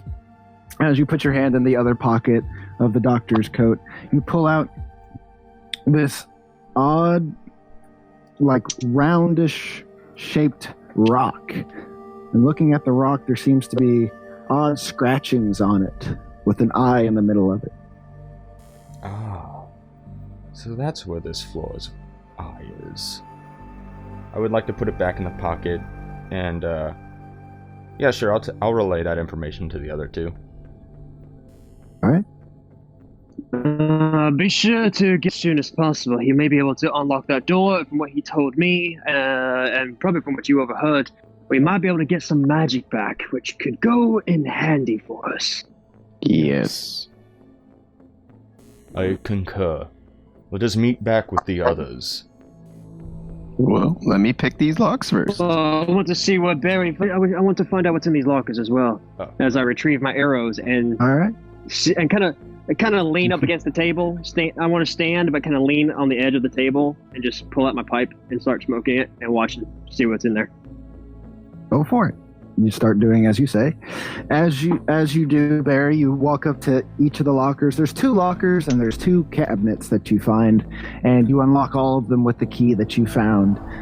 I want you to do an investigation check for me as you look into these lockers and cabinets. So, okay. Soft 20. All right. So, let's see, where did I put in the lockers? So, looking in both of the lockers, both of them contain a lot of similar stuff. There's some doctor uniforms. There's random tubing, like very small, like ropes of tubes. There's gloves. There's just blank pieces of paper. There's some string. And in one of the lockers, you find a note. You want to read the note? We can take the note. And yeah, we can take the note. And I'm taking the string and the gloves and the doctor's coat. All right. You take the string, the string, the uniform, and the gloves, and the note. Yeah. I want to take. Did you say, Cody? I want to take the tubing. Can I take? Yes, you can take the tubing. I'm gonna take the piece of paper and make a paper airplane out of it. All right. I want you to do a sleight of hand check for me to see how well of a airplane you make. How aerodynamic I would have made a performance check on that one. Well, he says sleight of hand. It's too late. 28. All right. You make a perfect paper airplane. Now, I want you to do a performance check to see how well it flies, how well you throw it. Okay. There you are, performance. Oh crap, that dropped that. I love it. This is my day. My day, I say. My day. 22. All right. It flies all the way to the other side of the room and almost makes it all the way back, but stops halfway and just hits the ground. I look at them like, haha, my talents are meant for this. Let's just need to get out of this freaking chamber. Alright, did we search every part of this room and that's like Well, it? there's the other door. Should we check? Well, hold on a second. Hold on a second. Hold on. There's still the cabinets. Didn't get to the cabinets. I only said the lockers. Yeah. Going to the cat. Yes. Looking in the cabinets, you find several different types of glass containers and beakers of several types. You find a few writing utensils, some quills, some wooden, just some pencils, and you actually find one of them being, you find a potion. Yeet, taking it. You don't even know what potion it is. I'm taking it. Potion of bone melting. I don't care, I'm taking it. Alright. Anyways, what kind of potion is it? You now are the owner of a potion of vigilance. Yeah, mine. I think that should be Flynn's, though, because he needs that for his skill set. It's up to Barry if he wants to give it up. Yeah, it's up to him. Okay. Anyways, continue, Jacob. All right. And That's fine. He doesn't have to give it to as I did say before, as you guys, after you finish through all the cabinets and the lockers, I do want to say that there are, along with the door that you wanted to go through, there are also 5 other big doors. Very similar to the special containment room that you guys came across on the first floor. Okay. If you want to go check them out, you can. Should we tell the rest of the group, guys? No, I do believe they're fine on their own. I'm sure Virgula and Casper and Angel have their own thing going right now. For all I know, when we return, all those zombie bastards will probably be gone. Hopefully. Can I check? For now, Hint. What did you say, Zazel? I wanted to check what was behind the other door. Behind the door that you wanted to go through? Yeah. All right. You open it? I notch it just in case. Yeah, I want to open After, it. I wanna look. all right. And then slowly opening the door, you see another long hallway. And looking down this long hallway, it seems that it's a very similar hallway. It has different cells and panes of glass with doors and numbers on all the doors. It's very similar to the hallway that led out from the maze. Yeah. It was on the outside of the maze. We should wait for the others before we continue in this way. All right. I was going to jump over to the others. Yeah, you do Before all I that too. Do that. Do that. Jump to the As others. you All right. So, jumping back to the others, V, Casper, and Angel, who are all hanging out in the big room. Casper, of course, on the other side of the room because she had to stealth and check a door for herself. While V is still at the sealed door. Angel is back in the elevator by himself. So I have a plan. Okay. Are you guys next to each other to say this? No, but we don't really need to be. You're just gonna yell? No. I'm going to just kind of signal you to stay where you are and stay down. And then I'm going to look at the door that leads to the chain room. And I'm going to use prestidigitation to make a small head appear over there. Just floating an illusionary head. To appear in front of the doorway and just start opening its mouth going, to get all the zombies' attention. And hopefully they'll all just jump down the fucking hole. All right. As you create this illusionary head to make this very annoying alarm sound, all these creatures in the room perk up and look in that direction, and they all start walking towards the door. And then all the spider creatures wake up and adjust themselves and get up and start looking around. And they notice you guys. I forgot about those. Oops. How many spider creatures are there as opposed to zombie creatures?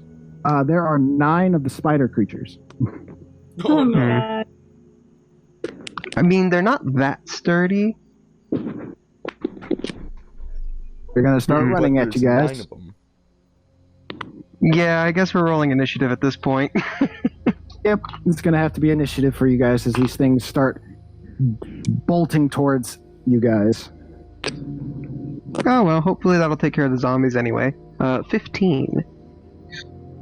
All right, let's see here. Got a 15 from V. Oh boy, where's Spencer right now? He's still in the elevator. He is cooking. Oh yeah, that's right. He's currently cooking too. Casper, what is your initiative? 19. We got in. Let me see what Angels is.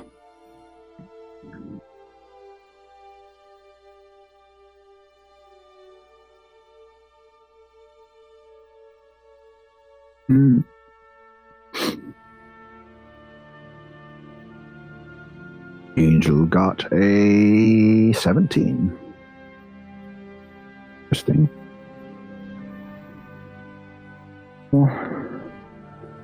17. And now for 9 of these spider creatures.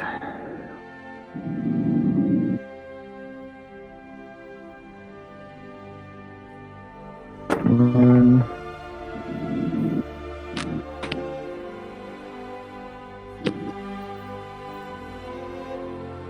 Okay, gotta put all of these down. So just to make sure I'm not the only idiot, did everyone else also forget about those guys, the spider creatures? No, I remembered them. I just Damn. had a plan for them. Oh, I forgot. I'm not gonna lie. I forgot In all of that. retrospect, maybe just a head bobbing around that area would have worked. Well, too late now. I just didn't know there was 9 of them. Yeah, Any of I'm us not aware knew. of how many. I said 9. I said after 24 of those freakish Yeah, ones, you I said said there it, I was just 9 forgot spider it. ones. Yeah. Oh, okay.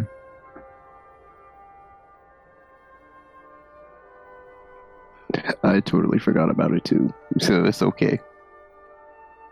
I'm not alone.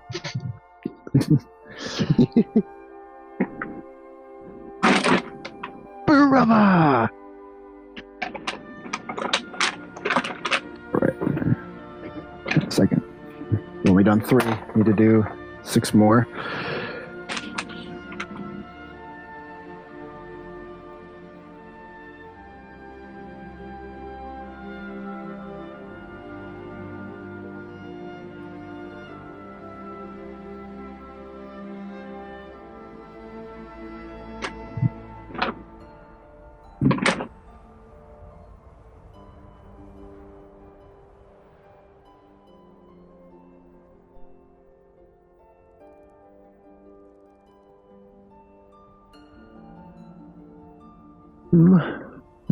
Those.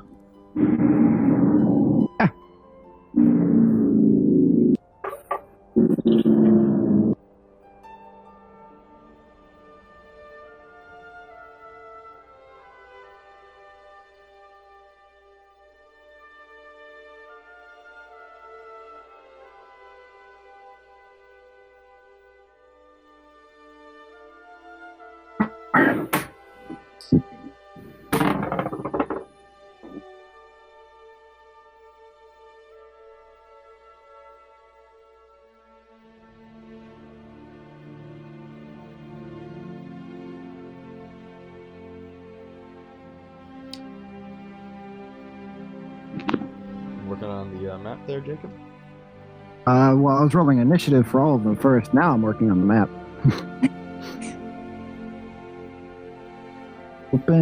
Gotta open the map. I hope you guys don't die. Same. Well, Angel won't die because he's not here. He's in it though. He's still in it. No, yes, but I doubt the DM would be that cruel to someone who isn't here. No. I'm not gonna have him die, but he's still gonna take part in the fight because I'm not gonna have it just be you and Casper fighting. Yeah, the 2 glass cannons. Yeah, no. A2. This is not gonna be good. So, gonna put Casper. Oops. Good thing I have that chainsaw now. That is true. We You get do a have- map of the room now, sort of. Can you text me that map, by the way?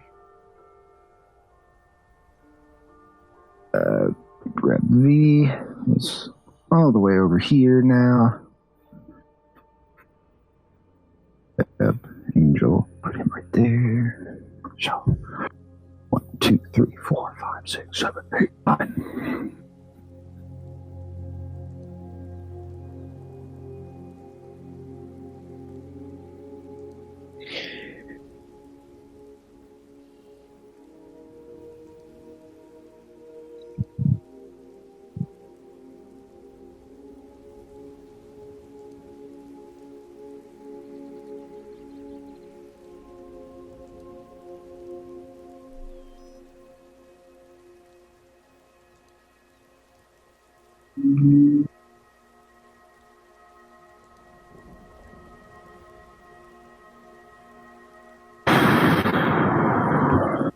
All right.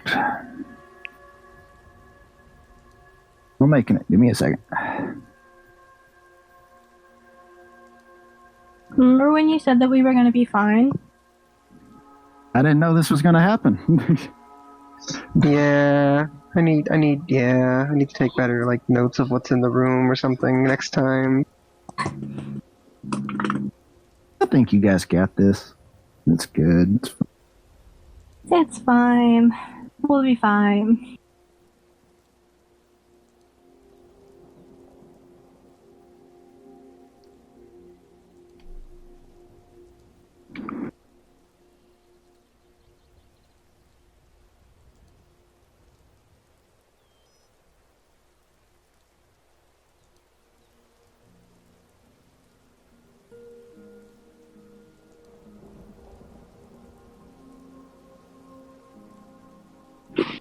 Almost forgot one. Don't want that to happen. Oh no. Clumsy DM. All right. Don't want to forget that. I've made mistakes like that before, so Well, we got ain't colder doing it out of again. it.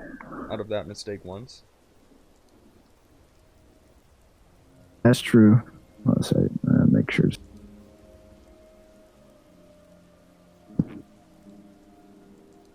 There we go. All right. Go all the way up to maps. Jeez. Does anyone have a makeshift of the map so far? Yes, allow me to send it. Please.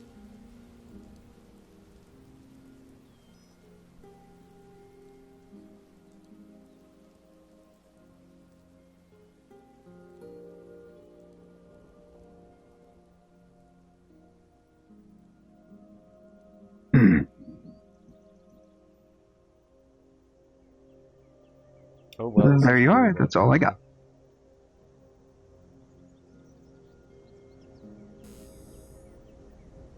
This looks very neat. That is from the other Cody. I just forwarded it. All right. So there's V at the very top, Casper to the very right, Angel all the way at the bottom, and then the 9 little green dots are just what you thought they were. Awesome. Love it. Thanks. No problem.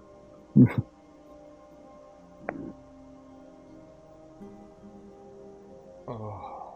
And I assume all the zombies have been lured successfully? Ooh, wait. You know what? I forgot to draw them. Oh my god. Remind me to shut up.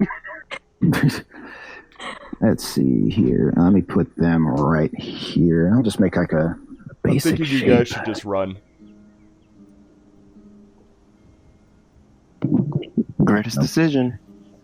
You know, a hero never survives the battlefield because they're too stupid to not to run. So remember the run, guys. Well, if you're trying to unless they're become actually good at being a hero, which we Yeah, certainly but- aren't. No, we're not. So if you're trying to become All Might, just remember he was Small Might before he was All Might. This is true. And I do have finger guns, a cannon, and a chainsaw now. You're Well, scary well, All Might. It's fine. Yes, and die trying. If you had a grenade, this would be even better. It would. All right. Now, let's do this correctly. There we go. But you should make like a tree and leave, alright? Or make like a tree and get out of here. Yeah. It'll be like a banana and split. All right. No, wait, did it post? Make like Oh, diarrhea and run. Yeah, see? See? I don't like that one. Oh my god, why is it not posting? Or make like an Autobot and roll out. Why the fuck is it not posting now? God damn it! Let me try lore. Or Because what fuck you we're should do Discord. for Discord. Sponsored by no one. Okay, well, works in lore for some Sponsored reason. by Raid Shadow Legends. You know, if we get sponsored, that sounds nice. Jacob, Yes. have you cleared out your maps tab? Like how much info do you have in your maps tab? I just cleared it out before I would put it in there. No, it's just Discord being a douchebag because he literally just deleted one and tried to add a new one. And it wouldn't let me. I haven't seen her in years. That's crazy. Seen who? Oh, it's in lore for some reason now. Some girl we graduated with. Alright, so you're gonna have to go to lore instead of maps, regretfully, but that giant green blobbish thing is just kind of the crowd of freaks. Ooh.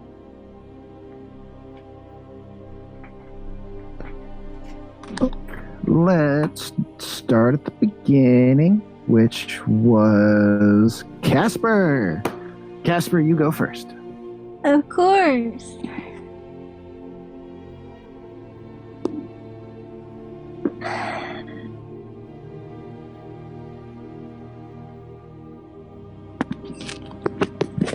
What?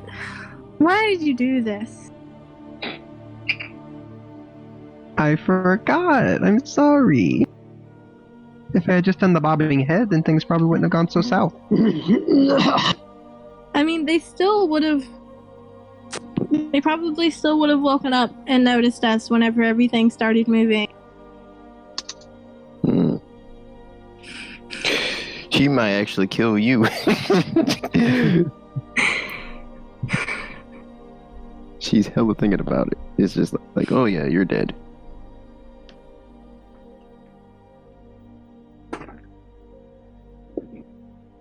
Cody's like one of the only people here that I haven't thought about killing, to be honest. Am I on that list? Welcome to the club. She can't kill the DM. We need you to run the game.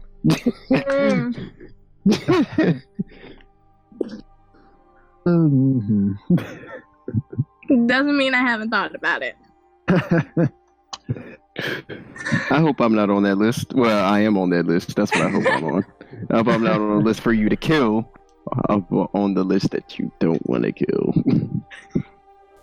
And I feel like you might want to kill me, but I'm just going to let my imagination say. Okay? All of them. Every single one of them. Noah is at the top of the list. Ooh. What the fuck?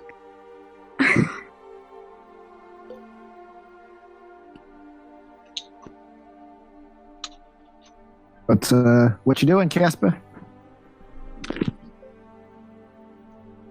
I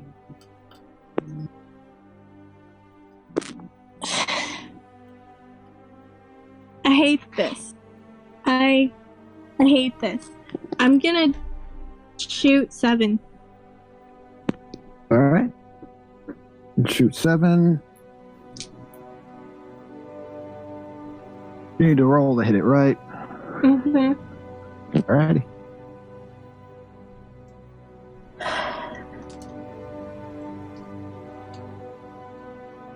$22.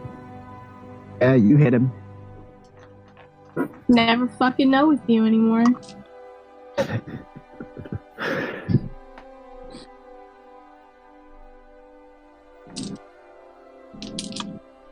Welcome to the shit list of fame.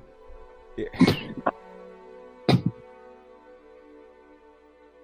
I'll be honest, you guys should just run. Of course, that's what Azazel would say. Of course. I mean, that's a Fucking smart idea, though. That's 12. 12 points of damage. There's a blast. Hits this thing in the side.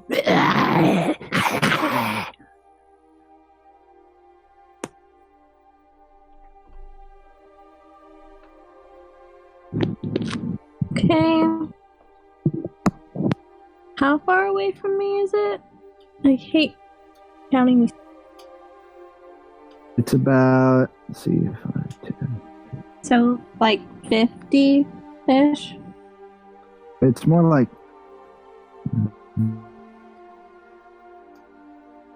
about 35 feet away.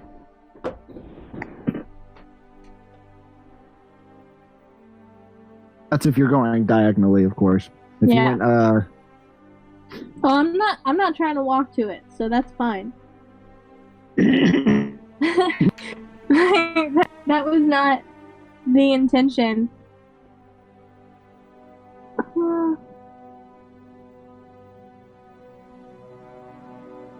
Acid Splash has a range of 60, so I guess we'll try that. That's a dex save. all right, what am I beating? 16. 16? Okay. Ooh. It got a natural 1. Oh shit. Okay. Right. I'm So a little less upset now.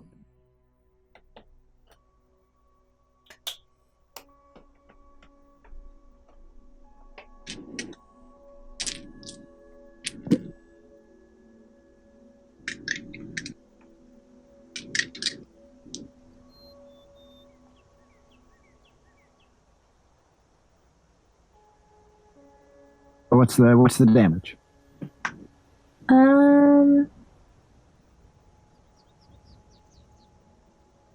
The 3d6 is 14. That you hit it with your Eldritch Blast, knocking it in the side, then dropping a big pile of acid on it. It's still standing, but it is in immense pain as it's screeching out in its horrible, horrible voice. And as you go to shoot your before you get to the before you get to the acid splash, when you shoot your Eldritch Blast and make the giant behind you, one of the freaks that was walking out notices and then starts walking towards you, Casper. Awesome. I'll roll that one's initiative. Right.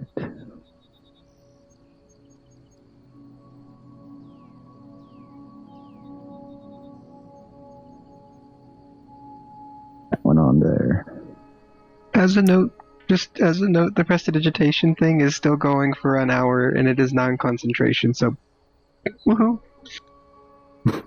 I only said one. Walked away, so.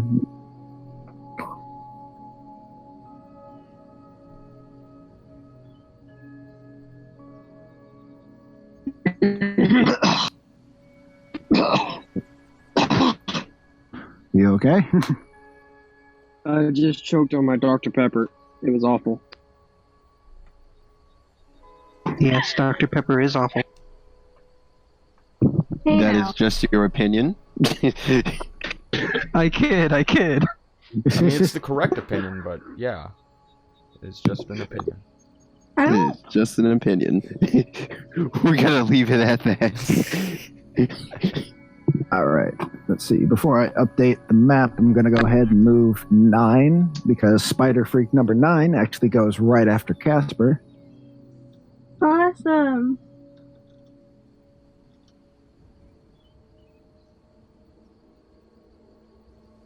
Going right there. Ooh.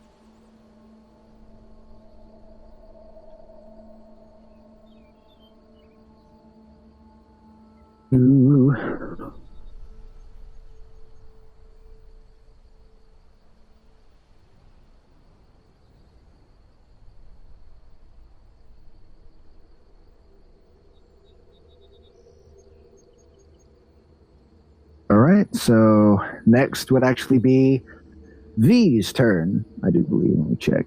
Yeah, no, actually, no. It's Angel's turn that's next. My bad. V goes after Angel. Oh, with Angel. Have him. Let's see, what is he used so far?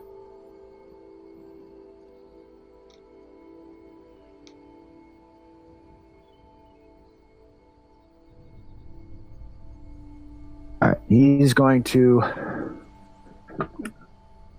walk up to the creature and beat the shit out of it. No, that's what he would do.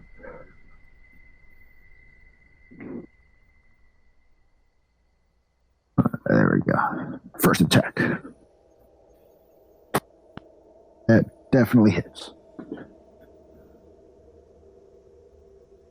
Second attack. Second attack does not hit. Second attack is actually a natural 1. So let me do the damage for his first one. Should get an attack of opportunity on that.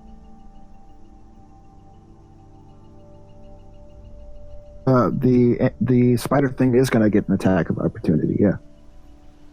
I thought you were. I rolled a nat 1 for Angel. Oh. Ooh.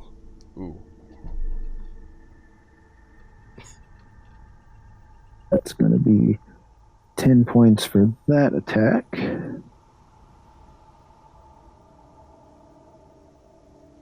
That spider thing hits Angel.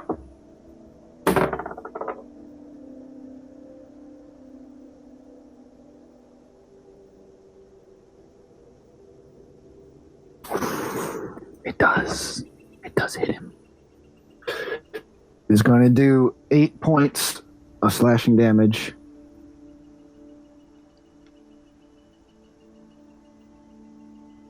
Right. Angel's second action. Fuck. Slippery fucking dice. Keep rolling off my fucking table. Okay. The 22. The second one. Yeah, that one hits too. Let's see the damage on both of these.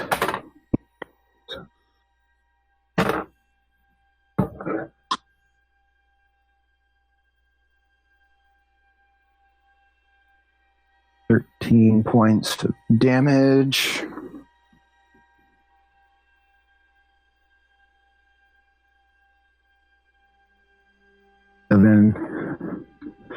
And just so he can kill this thing. Sorry, Spencer. I'll have him use a key point to hit it again.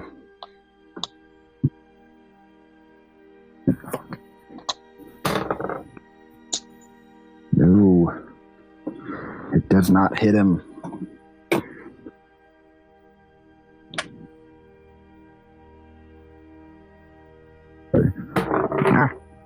Okay. Last one. Still up, though.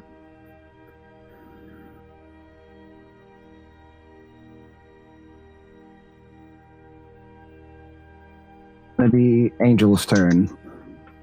As he did some damage to number 9, but not enough to kill it.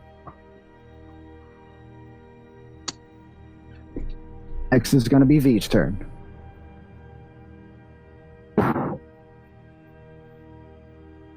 Okay, I'm going to move to the right twice, 2 squares to the right. And I'm going to blast number 1 with my firebolt. Twice. All right. Let's see, that is a...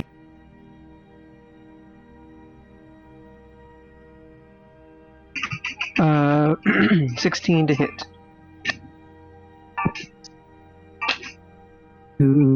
Yes. And a 14 to hit. Yes, you hit him. Sweet. Alright, that's 3d10 twice. Give me a moment to find my d10.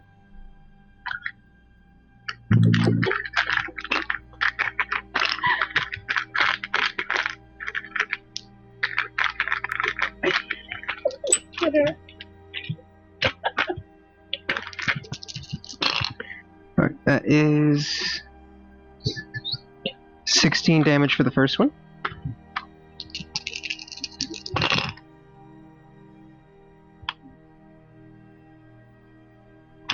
And 14 for the second one, as I pull out my finger guns and go pew!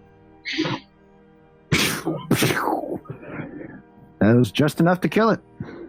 As you blast it once, shooting one of its limbs off, and then shooting it again, splitting it in half, killing it. As you make these giant explosions with your fingers, you notice that one of the freaks from the crowd breaks and starts walking towards the noise. Indeed. I have a plan for this as well.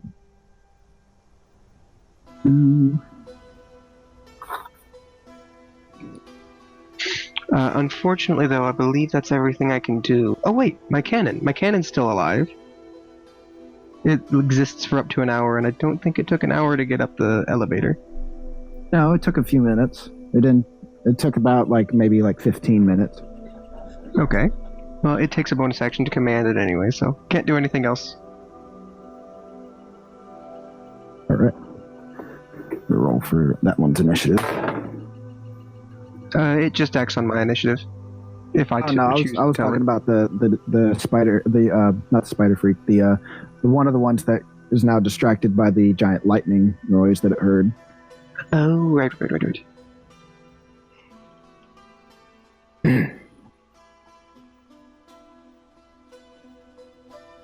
All right. So after V, it would be the freak that was distracted by the noise that Casper made. Let's see here. Pull up that one's sheet.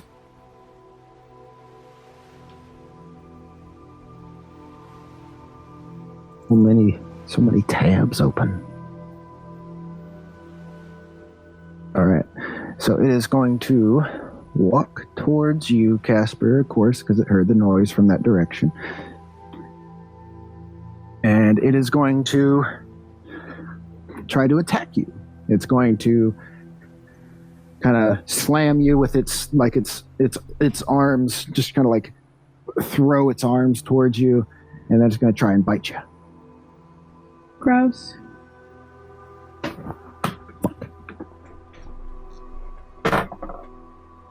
Oop, okay. First one was a 5. Nope. Second one was a 14. God damn it.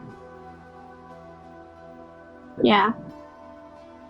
All right, you are going to take 5 points of piercing damage as it bites into your arm.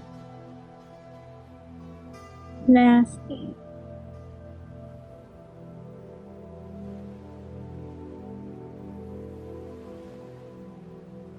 Next is going to be number 2. Number 2 is going to... Where did I put number 2? There's number 2.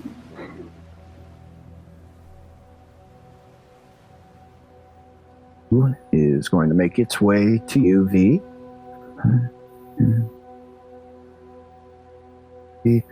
Right there.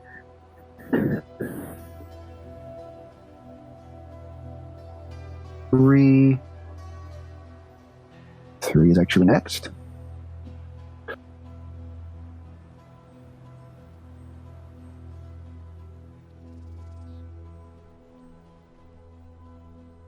With 30.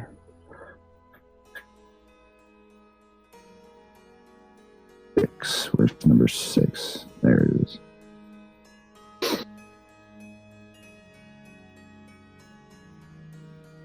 25, 30.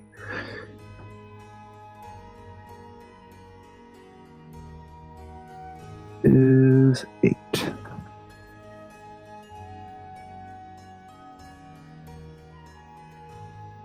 $20, 25, 30.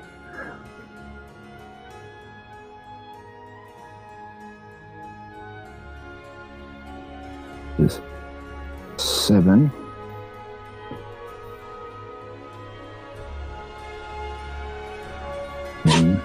15, 30. Then the new guy that got distracted by the lightning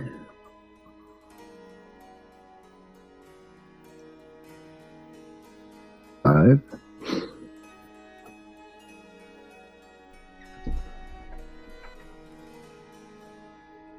One.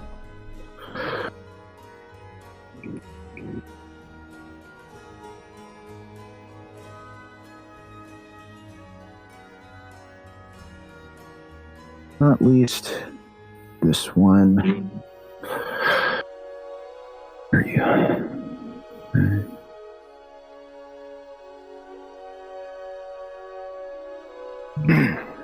It was fire, for the record.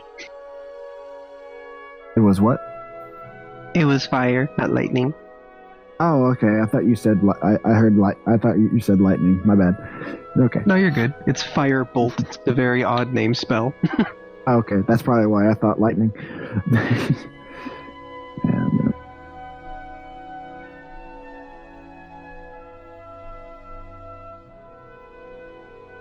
all right. adjust the map.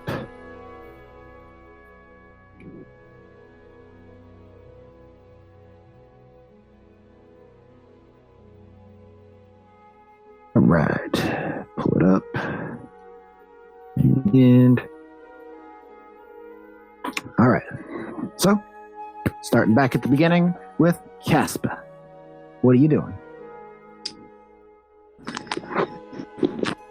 I mean, obviously I'm gonna hit the thing that just bit me. All right, what are you hitting it with?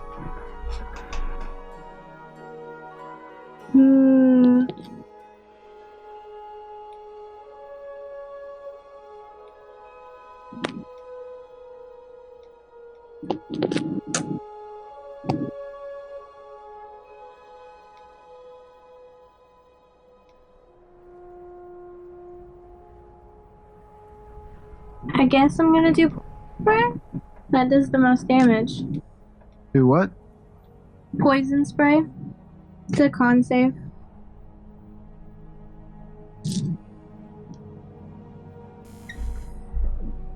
All right. Some of these immune to poison. Just to let you know, though. Oh shit.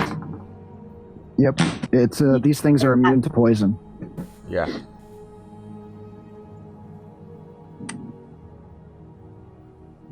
Okay. It sucks because that thing got a natural 20. If only you didn't say that, Jacob. You could have used that.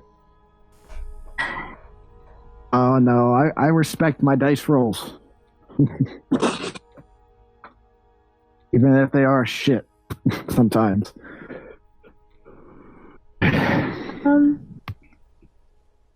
So, do I still have to use that, or can I take it back? You kind of used it. Of course I did. Okay. I'll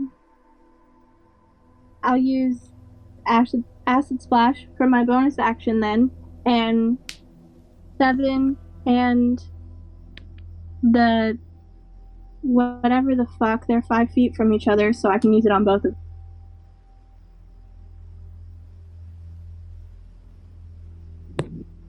Right.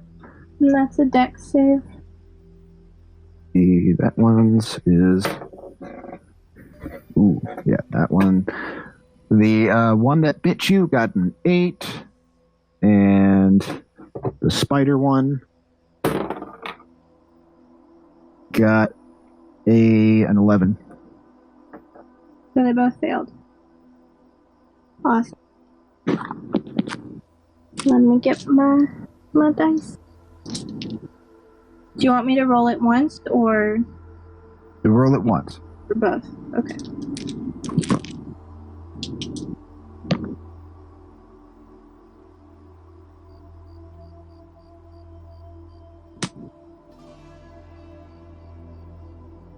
That's 11 points. All right. Let's see. As you splash this glob of acid onto these two things, the zombie-ish one still standing, moaning in pain now, but the spider one, as it gets hit with more acid, just collapses onto the floor, just twitching as the acid eats through its skin and muscle and through its body. I killed it? Yep, you killed 7. Fucking bet. Is that Casper's first kill? No, What else did she she's kill? killed other stuff. She's killed a doctor, and yeah, she's killed a couple of the doctors, I think. Yeah. Okay. I must not remember it then. Get me up.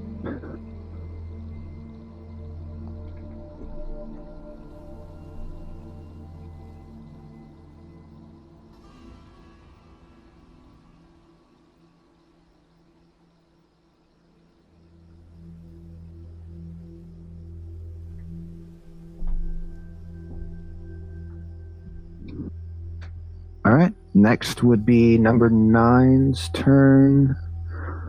Oh yeah, he was fighting Angel. Let's see.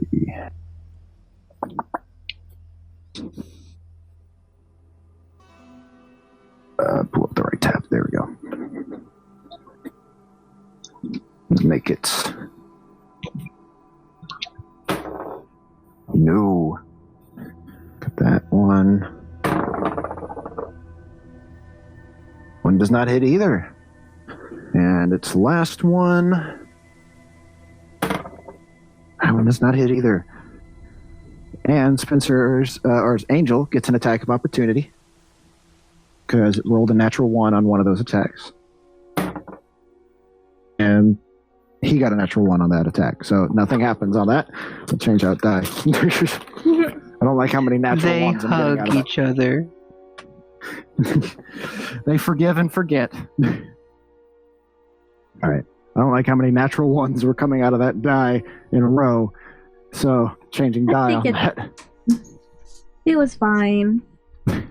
Well, if I'm getting natural ones for the monsters and I'm rolling for Spencer, I'm going to be getting Spencer natural ones. So, best to save him. Fine. Yeah, it's all good. Alright, so that was Nine's turn. So we're going to go next to Angel's turn. He is going to attack 9. Pull up that thing. Maybe. Hopefully. Using new die this time. Fuck. There we go. Let me see. What did he get? He got a... Oh yeah, he definitely still hit the thing. And second attack. Yeah, hit it both times.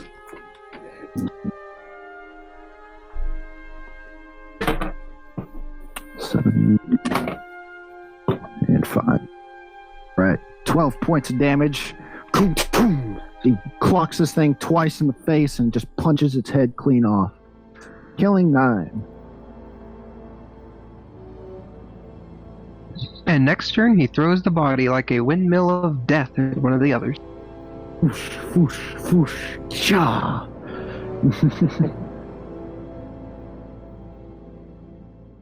Oh, way over here. There.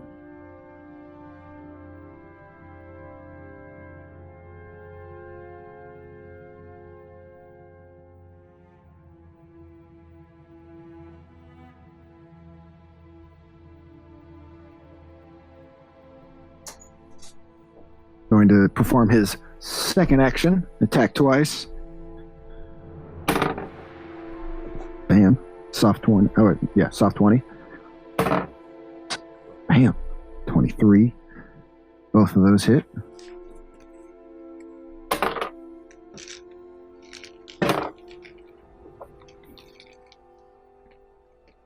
Dealing 16 points of damage to number 4.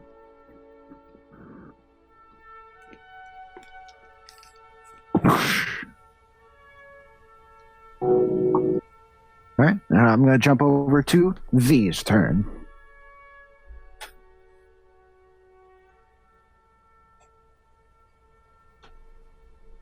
I'm going to move 5 squares to the right this time, and fire on the closest number 2 twice. What are you firing with?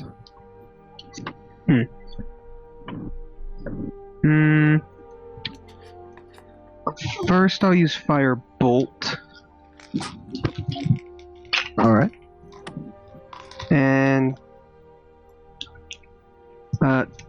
12. 12 to hit? Yeah. You hit him? Success!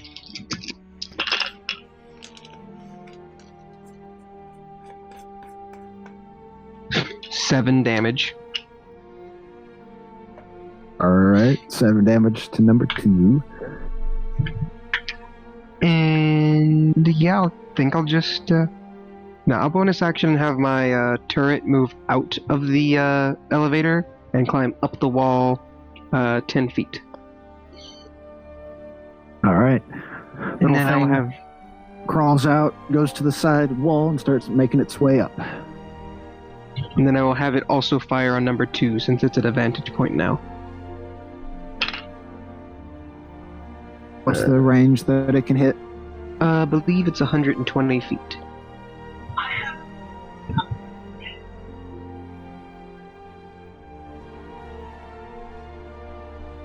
Yes, 120 feet.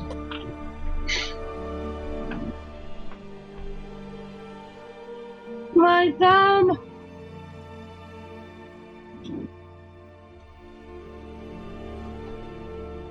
17 to hit. All right, you barely hit him. Yep, 17. You hit him, and the range-wise, you barely hit him. Yikes. Well, I'm glad I hit then. Alright, let's see here. Nice.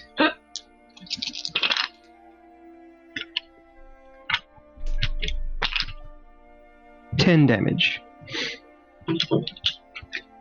As the kind of...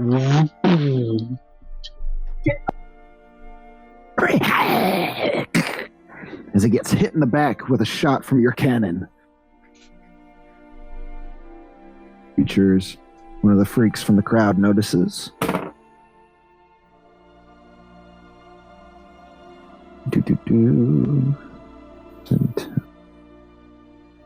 Oh, the crowd keeps moving. It doesn't. Nothing. No one in the crowd notices.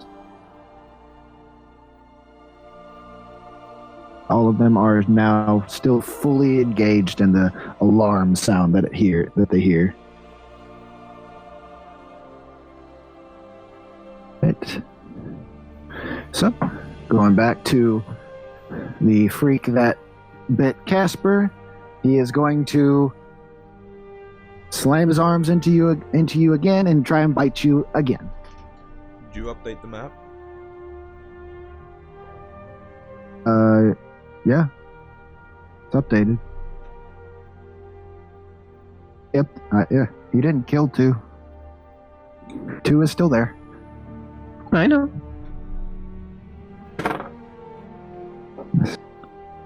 Ooh, no. He didn't hit you with the slam attack. Ah, my die fell. But the biting attack, he got a 17 on the biting attack. As he bites you once more. Oh, that sucks. Only 3 points of piercing damage. Oh no. Digs his teeth even deeper into your arm. Wait. You said TP. This motherfucker has toilet paper? We definitely killing him now. Teeth. No need to turn into monsters now. Alright. I need TP for my bunker. TP for my bunker. Alright, so let me move everyone else.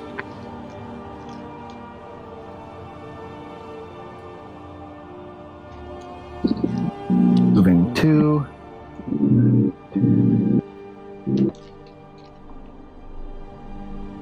Alright. 2 is going to walk up to you, V, and he's going to swing at you twice and then try and bite you. First swing. Got an 11. Pretty sure that doesn't hit. Correct, sir. Second blade arm attack is a... Oh man, that's 1 higher. That's a 12. Still no. Alright, now it's going to try and bite you. It got a 18. Damn. These biting attacks are a lot better than I thought they were. As you are going to take... Ooh, you're going to take 10 points of piercing damage. As it bites onto the softest part of your body, which would be the leathery parts, I would assume.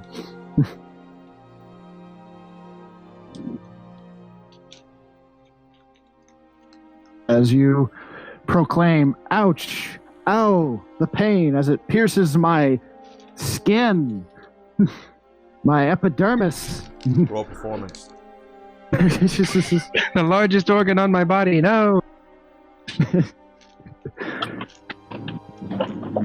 All right, so next one to go is going to be number 3. The creature is surprised to taste something much more metallic than it thought it was going.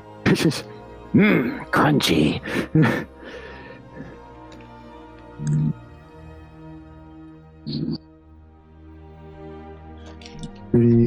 Put 3 there. Next one. 6.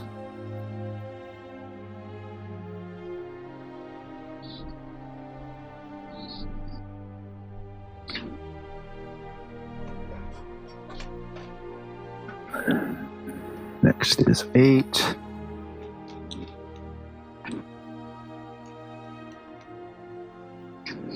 Uh, 30. And that new guy walked in.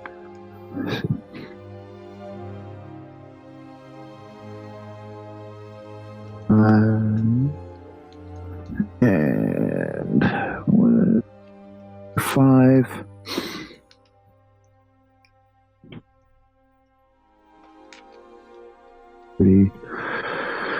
And then number 4, which I think is the next one that goes. Yeah, number 4 is going to attack Angel.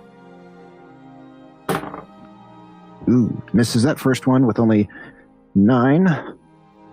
Next attack. Ooh, god damn. Why am I only getting these well, that's lucky for Angel that I'm only getting the natural ones when it's around him. So that's lucky for him. And the biting attack. Ooh, that one does not hit either. And Angel is going to take his attack of opportunity on number 4. And he does hit. Dealing 8 points of damage. One quick smack to the face.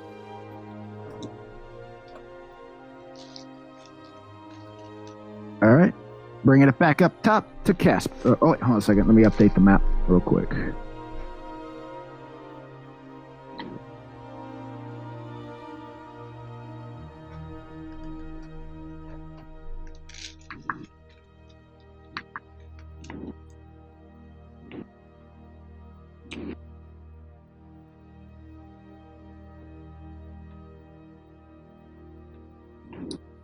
Take your time.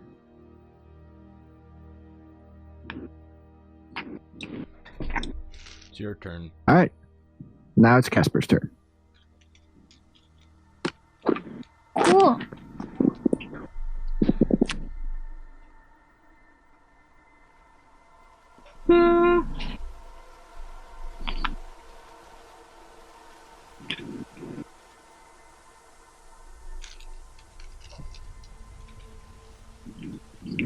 I mean, I guess I'm just gonna acid splash it again.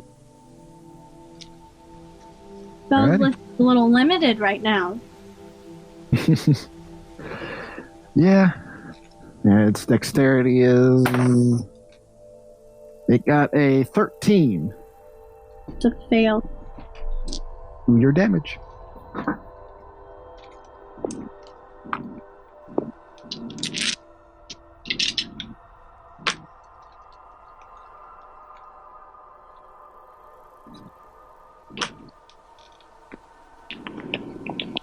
That's 12 points. Right. Just enough.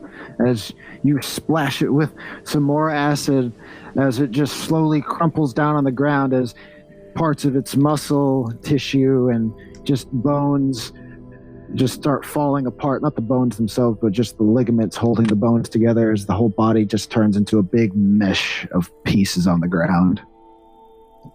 Piece of shit.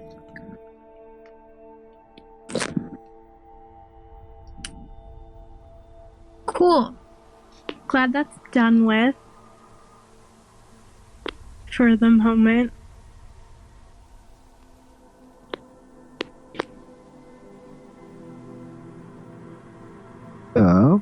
What you gonna do now?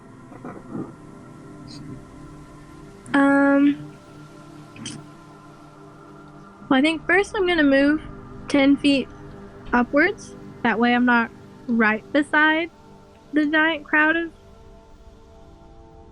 mutated fuckers. Because it's not fun. A little stressful.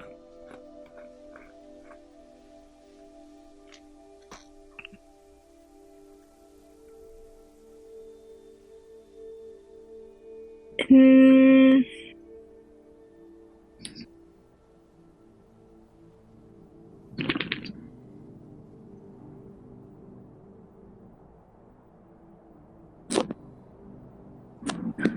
Hmm.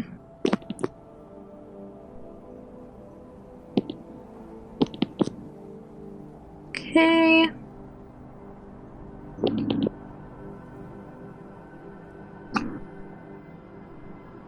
And I think... Could I Eldritch Blast 2? Not Spider 2, but the other one. What's the range on Eldritch Blast? 300 feet.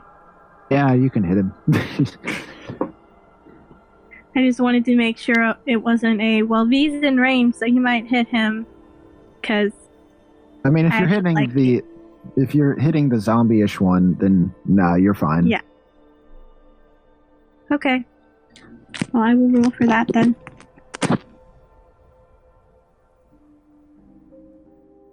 $27. 27 to hit? Yeah, you hit it. You don't say. I wasn't sure, There's always a chance.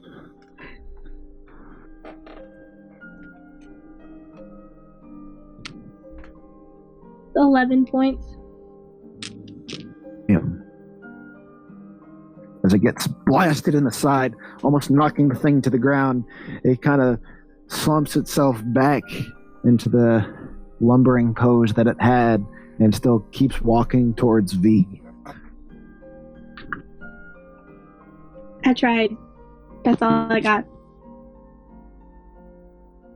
It's all good. It's all good. Next is Angel's turn, and he is going to smack around number 4. Probably end up killing it. Let's see. First attack. Do it. Yeah, that hits it. So you do the damage. Bam. Oh, and number 4. We're off that. Wait.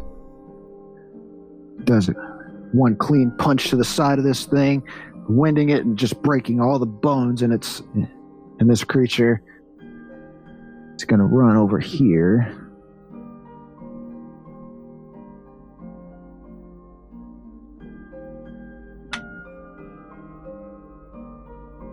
Yeah, no, he can make it. And he's going to his next action to attack number 8. Second. Same number, so both hit. Dealing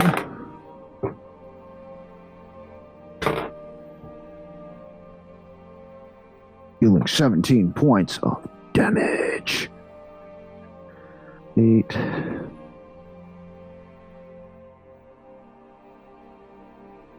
He is going to key point to see if he can finish it off. Yep, that one works. And that one works.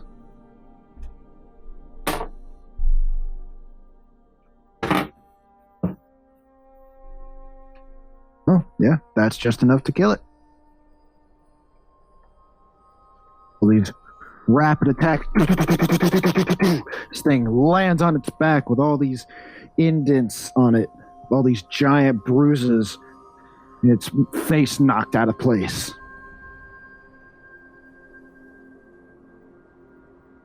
Eight is down. Thank God we got rid of 8.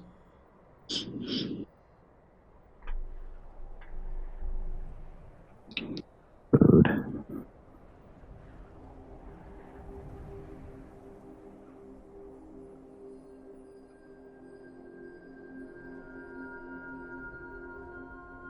right, so now it's going to be Virgula's turn again. Cool. Whipping out the chainsaw. 15. Yep, you hit him. Cool. Now for the fun part. Damage.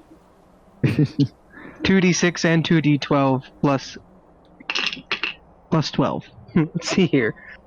So 17, 18, 19, 20, 21, 22, 23, 24 damage with the chainsaw.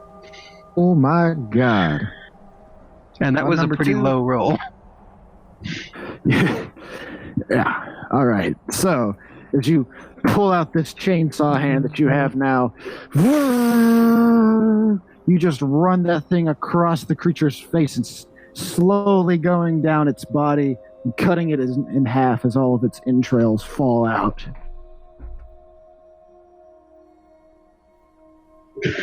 Indeed.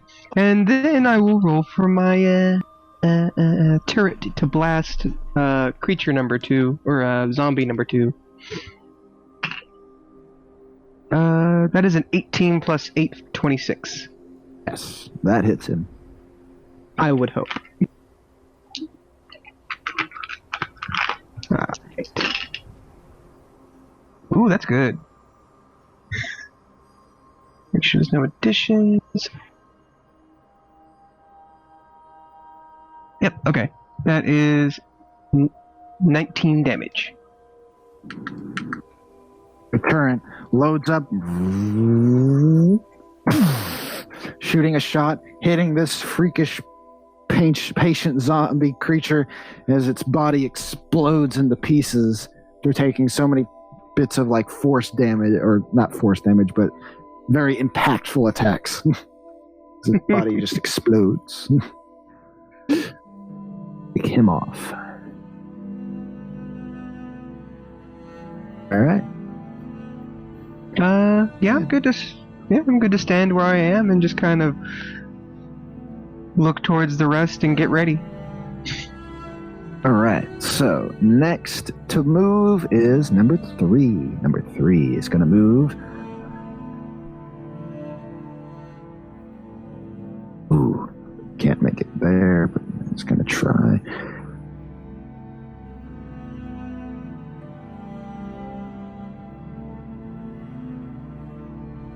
Six is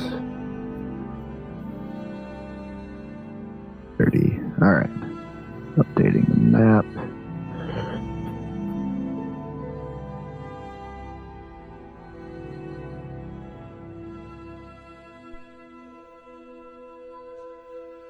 Oops, 1 second. Not just yet.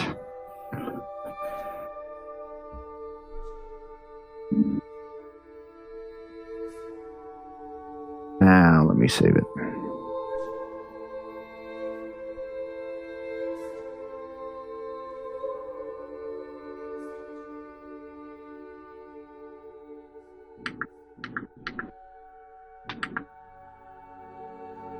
All right. Wrapping it up and bringing it back up to Casper. Okay. Wait, did other Cody just leave? I noticed he hasn't come back yet.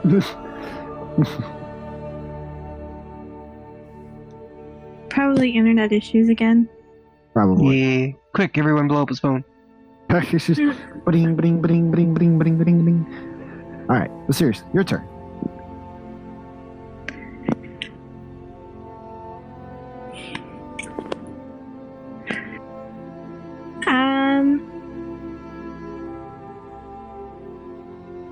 I guess I'm gonna shoot at 5 now. All right, shoot at 5.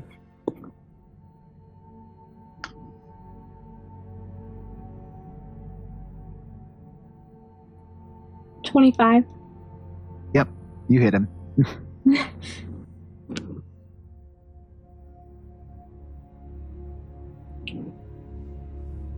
14.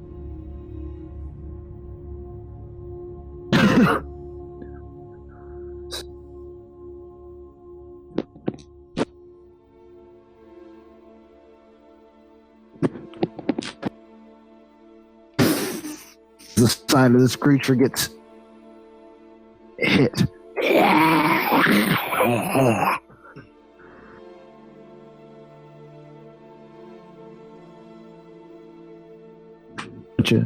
What you gonna do now?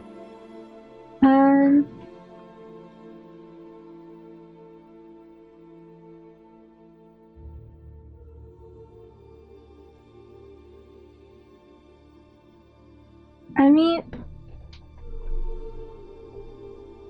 6 hasn't even been touched, so I guess I'll shoot that one next. All right. Everyone is here.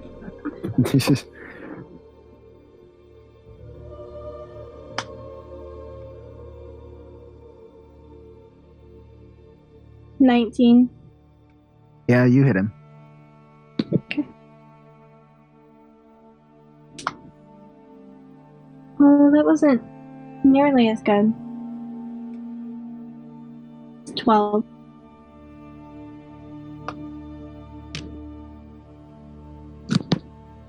Another massive blast bursts out of you and hitting another one of these spider freaks.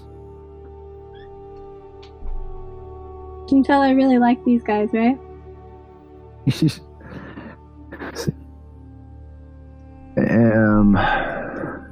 Going to... Angel is actually going to step back, saying that you guys have this. You don't really need his help. Is going to step out of combat, bringing it to V's turn. Cool. I'm gonna back up 30 feet and blast number 3 with a finger gun. Ooh, that's almost a natural 20. Damn. Almost. Almost. It was a 19 plus 8, so 27. Yeah.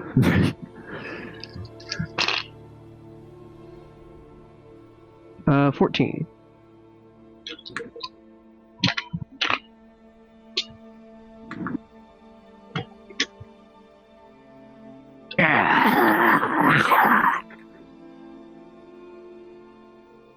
Still kicking then. Mm-hmm. In that case, cannon, do your worst, if it can. Which one is it firing at? Can it hit number 3?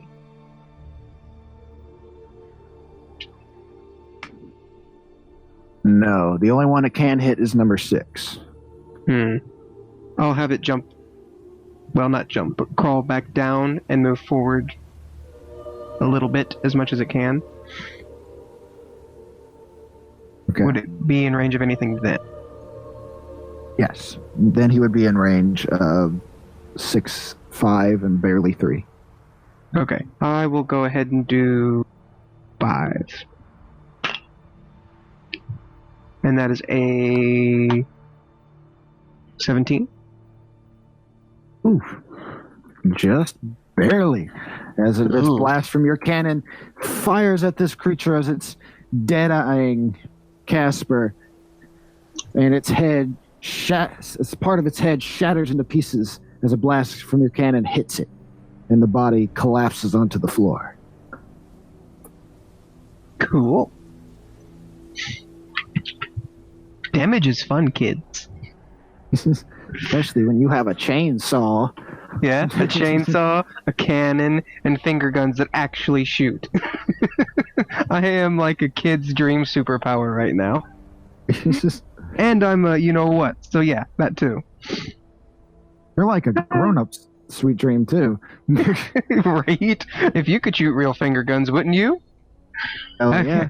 I believe that's all I can do on my turn. Look, if I had a chainsaw and a cannon, that would be enough. Like, finger guns is just the tip of the iceberg, man. Oh, did I miss Oh, you're something? Why is telling Angel me. no longer on the map? He stepped out of combat. Yeah, he Oh. bowed out. He's like, you guys got this. Like, All right. if I was able to shoot fire out of my hands, my God. You'd actually be Zuko. Yes. You probably end up killing yourself. No. No, not at all. You'd end up killing someone else, though. Most likely. Most likely. Alright. I'm not even going to update the map. Neither of them was able to get close enough to either one of you. So, Casper, it's your turn. Okay.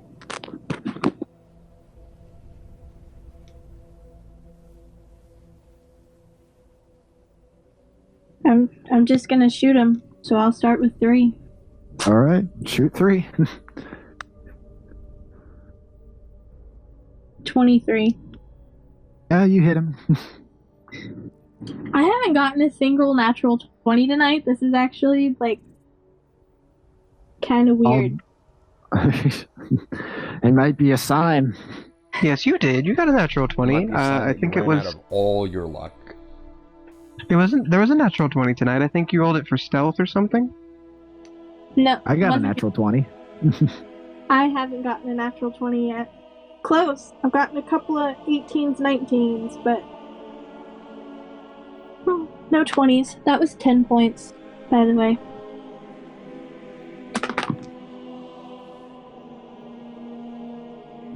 Another giant blast hitting. You said 3? Mm-hmm. Okay. Hitting this creature. It stumbles a little bit, but it gets back up. Still standing.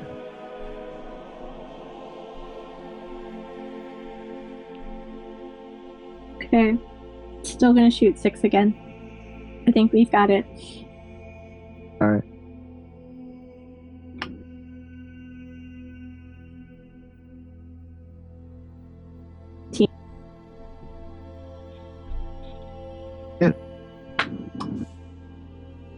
That's only 8 points.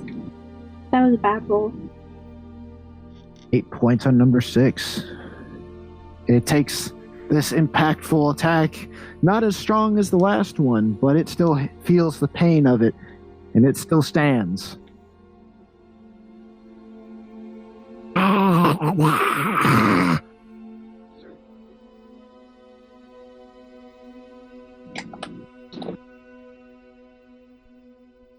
That's what I can do.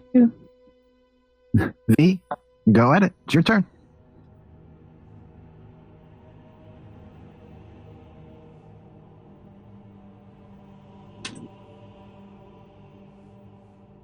Is number 3 and number 6 both still alive? Yes, they're both still alive. Alright, firing at number 3 with finger guns first. 18. Alright, damage. 16. As you blast it with another one of your fire bolts, you see as all of its skin gets charred and almost all of it gets turned to ash. Still bits and pieces of it are still attached to the metal bits, but its body collapses into pieces onto the ground. Dope.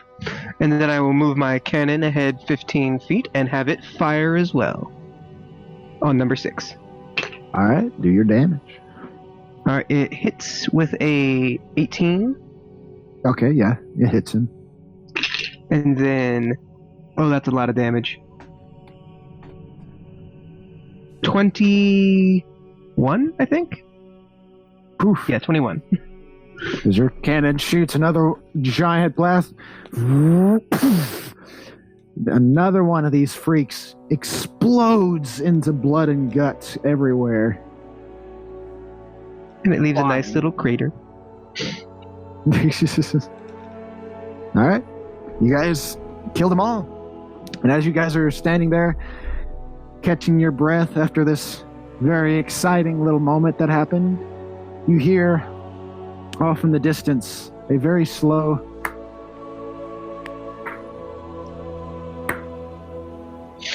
Oh, very nice show. It was nice to see how all of you performed. I was really hoping one of you would do such a thing and fight all of these monsters. Except you didn't fight all of them. You used your wits to get rid of most of them. I like that. I do. I took lots of notes. Oh, I've learned so much from you. I have some worthy guests within my laboratory.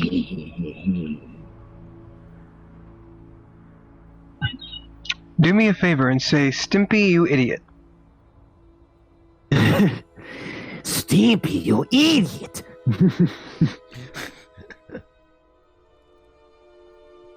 Well done. Well worth it. I'll just kind of look in the general direction of him if I can't see the glass window, and I'll say, you may have learned a bit from us now, but we too are learning about you and what you think are challenges for us and what are not. Let's see who learns more. Oh, trust me, my friends, I do not take you for fools. Well, at least not all of you. No, I know who is running around in my facility. I know who you are. It's just... well, maybe later.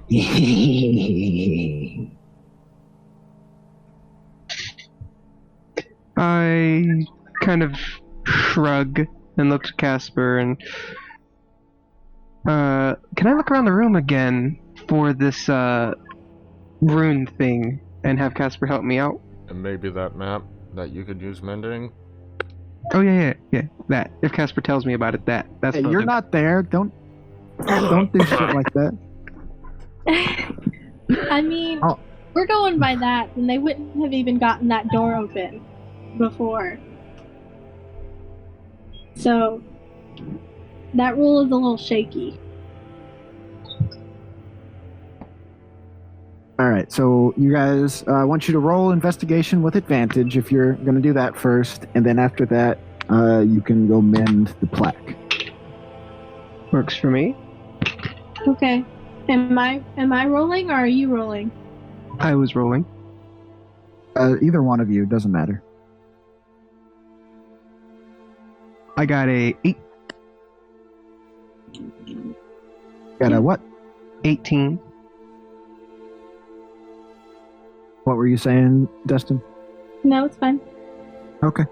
So with the 18, both of you walk around checking the corners of the room, around the doors and everything, seeing if there's a small rune or anything that looks like it would be associated or at all connected with the door that you're trying to open. And you don't find anything. You don't find anything that looks like it would be used for that door. And walking over to the plaque and using mending on it and fixing it as the scratches slowly dissipate and go away, it reads, "New map coming soon." I just kind of sigh and go, oh, very funny. Oh! Somebody thought it was funny.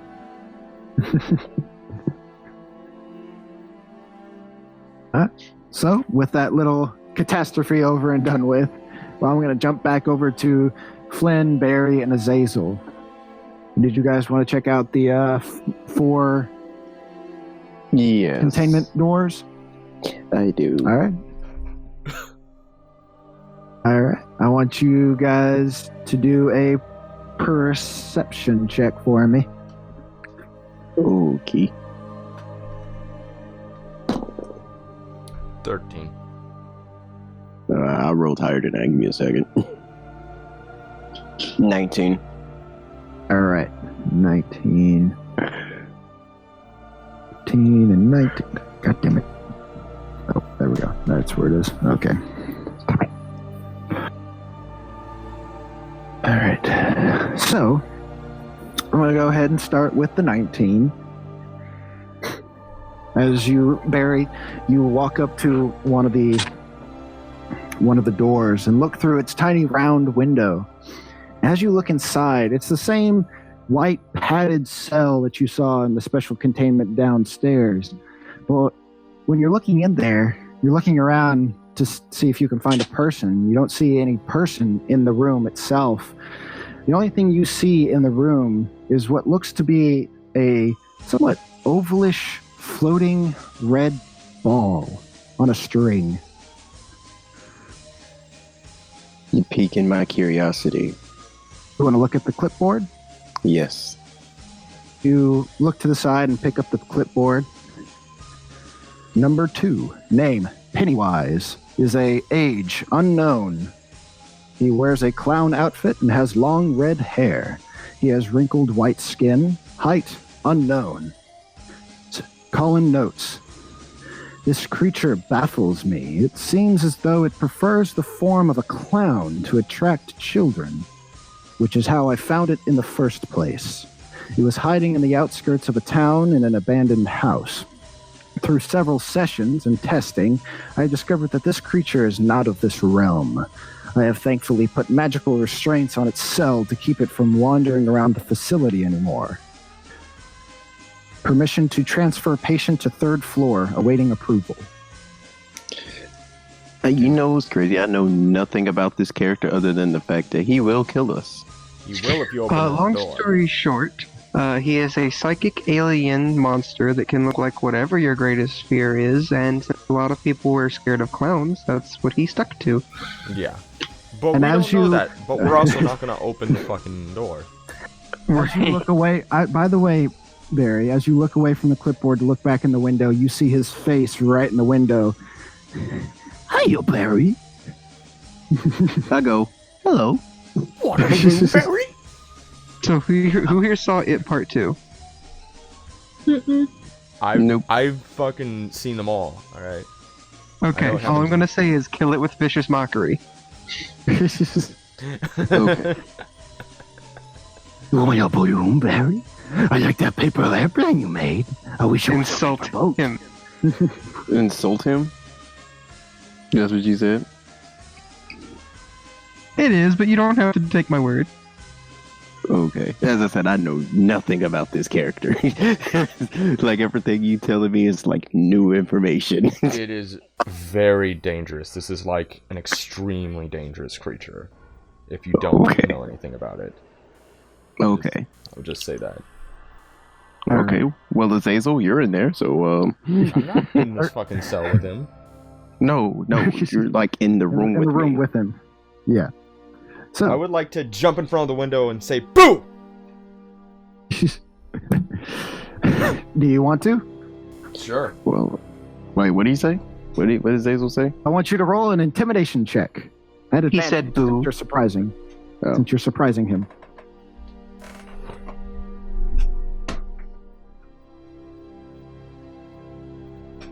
Let's see. That was 17 total. As you jump in front of the window going, boo! See if you can surprise him. He keeps his big smile geared, what was towards Barry, now looking at you. Oh, you want a balloon? You want a balloon, Azazel? Come on, open the door. Alright. Let's go. I don't Alright. have Let's time play. for you, clown. I'm finna And I bake move his over ass. to the next room. I'm finna bake his ass. That's what I'm finna do. I'm finna flame him. I'm finna set this dude on fire. This dude, right? No, not with actual fire. I'm finna bake him. You know what I'm saying? This As- is, I'm finna make. Let's let's not spend too ironically- much time on this guy. Ironically, his greatest weakness is a roast. I know. So, going to the next cell over, Azazel, you look through the little round window. So I'm As finna- you look in there, you see what looks to be a floating jacket, like one of those patient jackets, restraint jackets. It's just floating there really? with Oh. white pants below it. Oh, okay. I The get what you're jacket, throwing the at jacket here. turns around. He must be some kind of invisible You man wanna look of at- some kind. You want to look at his clipboard? Sure. I walk over there to Azazel after I tell the clown, "You ugly boy," and then walk away. Not as ugly as your mom. Too bad she's dead.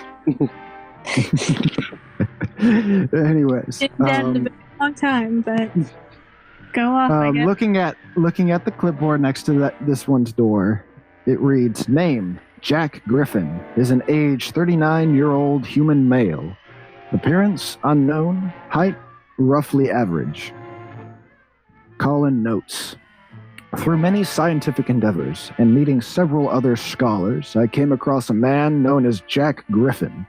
His condition intrigued me. At first, I didn't think twice about someone who could turn invisible, but this man apparently permanently turned himself invisible.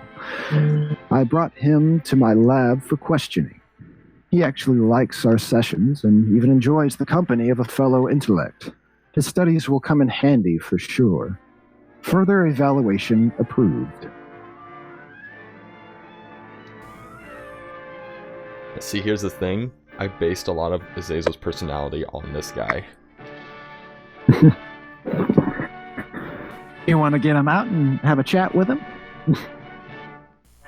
No, I'm just looking for now. Okay. He sounds You like guys he might wanna- be useful some other time. All right. I want you guys to do more perception checks for me. Okay. You guys to go look at the other doors. Soft 20.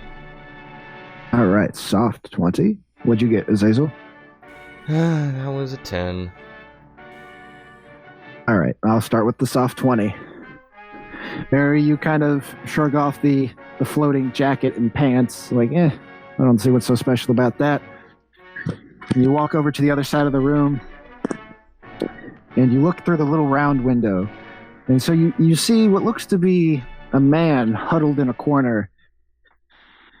And looking at his facial features, it seems as though he was very damaged and has a very burned-looking complexion. Want to read his clipboard? Sure. Is he looking at you and smiling, by the way? Oh, Okay. a burned complexion, you say? As you pick up his clipboard and read it, number 5, Frederick Krueger, I a.k.a. had a Freddy feeling. Krueger, is an age unknown human male. He wears a long-sleeved sweater and a wide-brimmed hat. He has burnt, melted brown skin. He stands at 179 centimeters, 5 foot 9 inches, and has a lean build. He has a long, ovalish face. Collins notes, this individual is quite special. I discovered him while I was dozing off during some of my research while traveling through a small rural town. At first I thought of him as another nightmare, but I kept seeing him more and more. Eventually I learned his tricks and trapped him. He tells me he used to be a custodial worker near a school, and that he enjoyed the company of the children very much. And one day he felt the consequences of his actions, but the devil gave him a second chance. Other than that, he simply makes rude remarks and constantly pushes me to give him his glove back, which has given me several ideas for future projects. Further evaluation approved. Okay. All right. Well, I'll just move on. So next one's gonna be Jason. Let's find out. So, as you Azazel, walk over to another one of the doors, looking through the circular glass. You look inside, and this patient isn't wearing one of the jackets. It seems as though she is a very small little girl, just standing in the middle of the room with very long black hair. The ring. Mm. Want to look at her clipboard? Sure. Yep. Sadako. You pick up the clipboard and start reading it. Name, Sadako. I hope I said that right. Is an age unknown female human. She wears a long white dress and has long black hair. She has rough, pale skin, height 4 feet, and a lean build.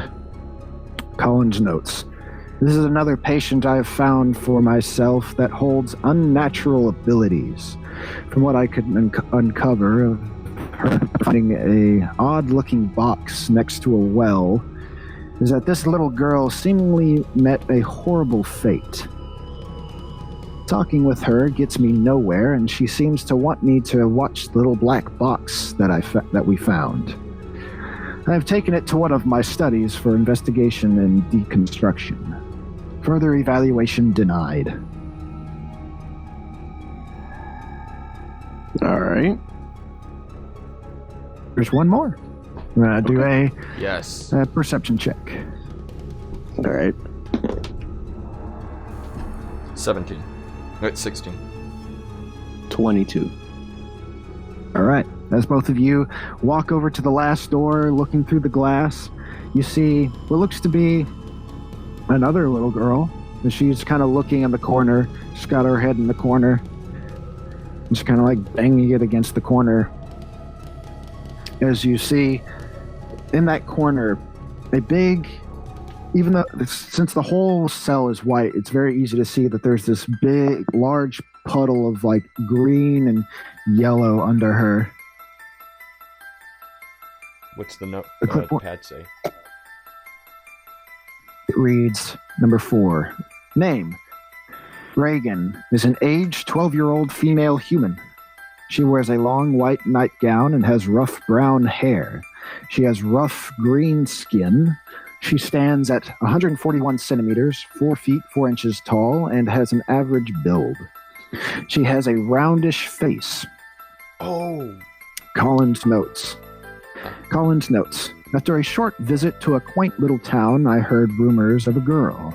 I went to go visit her, disguising myself as a local cleric, and found a monster of a child.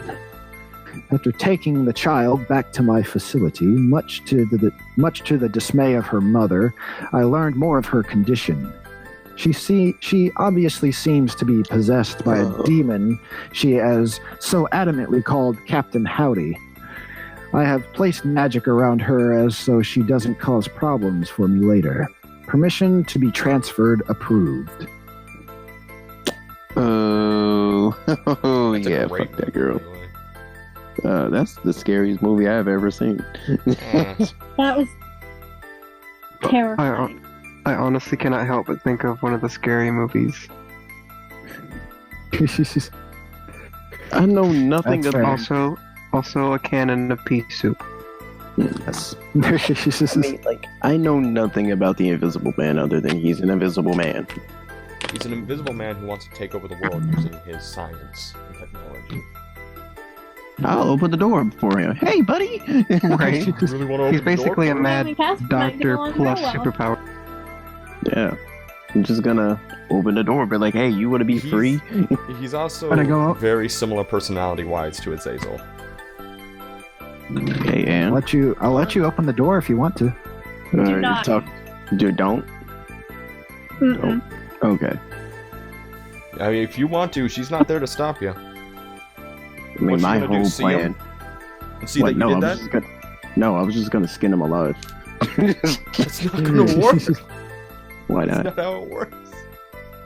And then you're gonna wear his skin, And be invisible. the cloak of invisibility, alright. Oh no. I was just gonna skin him. There's a Technically, much his, easier way to be invisible. You don't need to Oh. skin him to get a cloak Oh. of invisibility. okay. Well, since it's not in there, I just like keep searching. Yeah, no, I will not open that door. Okay. But you know who's in here now. Yeah. Yeah. There's no way I can set this room on fire so they all can die. That would be a There's some- bad idea, because some of these guys would not die from that, and they would get out. You're right. The only thing keeping these things in are magical restraints that Colin put on their cells. Well, they will stay in there, magical cells and all. And if Freddy Krueger dies, he'll be back in his dream world, and then we'd all be fucked. Yeah, but since I don't sleep, it doesn't matter. I wouldn't have to either. You know what? Maybe we should just let him out. Yeah, ditto, I don't sleep either. It's just like, Nope. I think it's just Flynn and Angel. yep, it's just them two. I'm like, I don't have This to could sleep. be the Freddy though that has his dream powers in the real world though. Yeah, but it really wouldn't affect me at all. What am I Saying afraid he of? has his dream powers in the real world. But You're yeah, talking you about gotta. the Freddy from the shitty reboot? That From the punched people? shitty reboot. No. But you This gotta one- think about it. If you're not afraid of Freddy, it's just like, all right. He can't harm you, right? That's not All right, necessarily open his true. cell. Do not. Oh, I won't. Do it. But the whole plan is to survive. I'm not trying to open his cell, but that's what I thought. Anyways, so we're just gonna keep searching for around the room, even though those are just the doors. We're Are there not any gonna. other doorways that lead out of here? Only doorways that you've found is the one that you came in through the hallway. You, Flynn, and Barry came through, and then there's another door I said was a few feet away from that. Let's check that one. Sure. All right, and as you go to this door, pull the lever and open it again. You look down this hallway and you see several cells with doors and panes of glass with numbers coming off of them. Okay. You want to check those doors? Yeah. All right, we're checking these doors. Just gonna walk in there. I mean, if there's no floor, I mean, Azazel could just. There's a floor. Okay. All right. So as you walk up to all these cells, he's looking. Do a perception check for me, both of you. As you guys walk up to each and one of these. Ooh, son of a bitch. That was a 10. 16.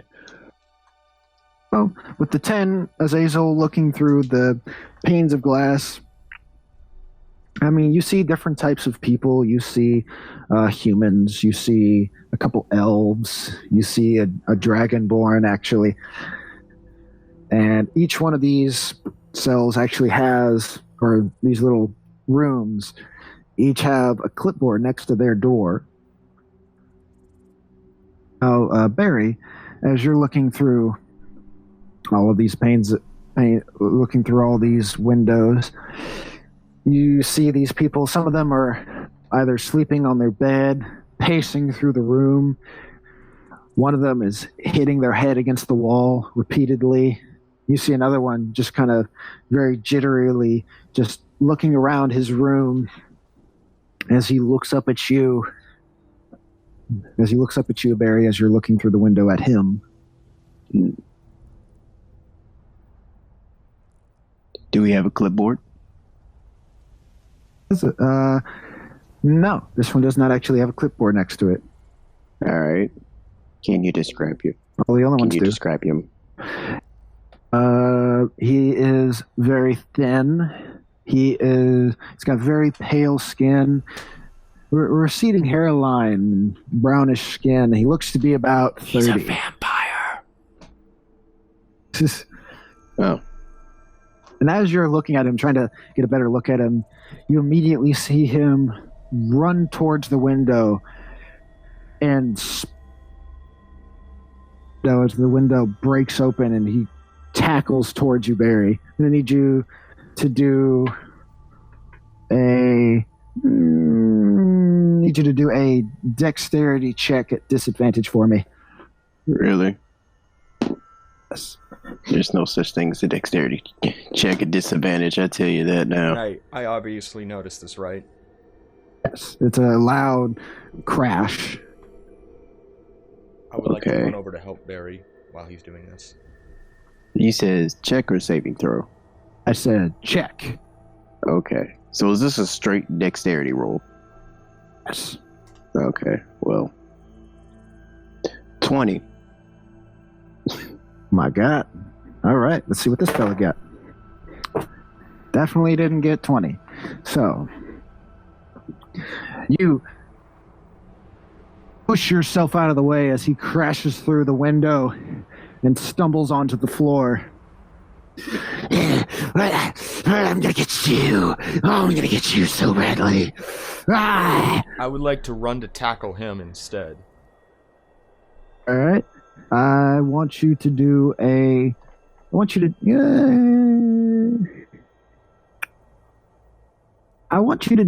dexterity check, and then after the dexterity check, if you succeed that, I have another roll for you. Nat 20. All right. Yeah. Let me see if he gets a. Oh, almost. He almost got a 22. Now you catch him, and now I want you to do a strength check for me to hold on to him as you tackle him to the ground. All right. See if you even tackle him to the ground. You've got a hold of him. Yeah. 16. Oh my god. Okay, yeah. You throw yourself onto this weird man and just tackle him to the ground and hold him, keep him from moving. I go. All right, can I stab him in the ear? Hold! Who are you? I'm gonna kill you. I'm gonna kill all of you. You're all gonna die. I'm gonna kill you. I'm gonna kill you.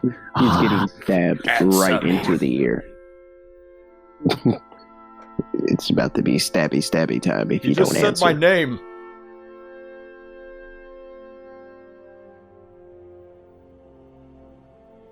Okay, so what are you doing? I'm asking him how he knows my name. Do I recognize him?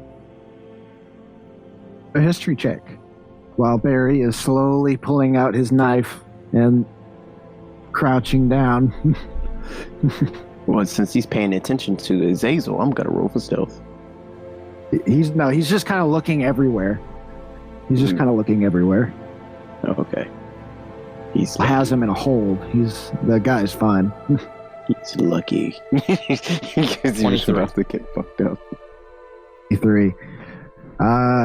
No, you don't really recognize this guy. 23, no, you don't really recognize him. You got a few moments to answer this, man. I'm going with that strength. I'm going to pull him up and then throw him against the wall. All right. It's just gonna ruin my stabby. So. I'm throwing him against the wall. If you want to fight him, that's your business. I just wanted to see if I recognized him or anything. As you throw him against the wall, do you want to try and do damage to him, or are you trying to intimidate him? What are you trying to do? Damage, I guess. I want you to do another strength check for me. I'll determine if that is strong enough to do damage. 20. Soft 20? Yeah. All right, yeah, that's definitely enough to do damage. As you throw him against the stone wall, dealing, 6 points of bludgeoning damage to his back.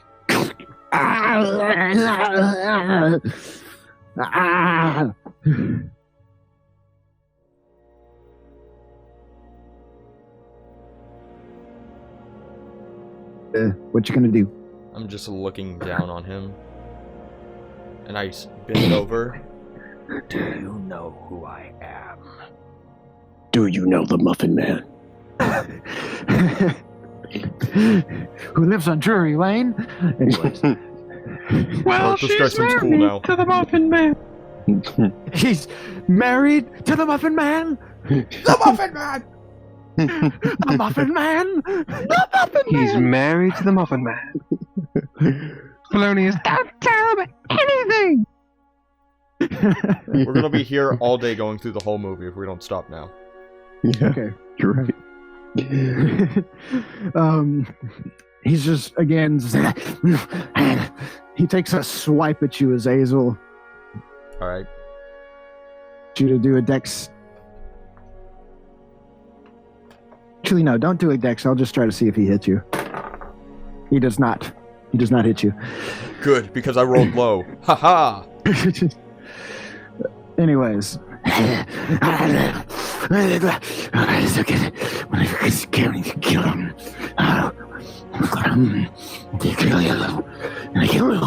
I am Azazel Belmont. I'm just gonna stab him right in the throat. Roll to see if you hit him. Give me a second. 26. Yeah, that hit him. Alright. This is just a regular guy. That hit him. Cool. Stab him in the throat. Stab him in the throat. Yay. I gotta roll for damage. Yep. Once I find my dice. Here we go. 8 points of damage. As you slowly start inserting your knife into the side of his neck, as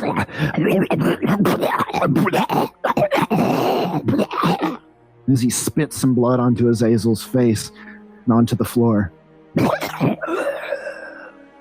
and dies.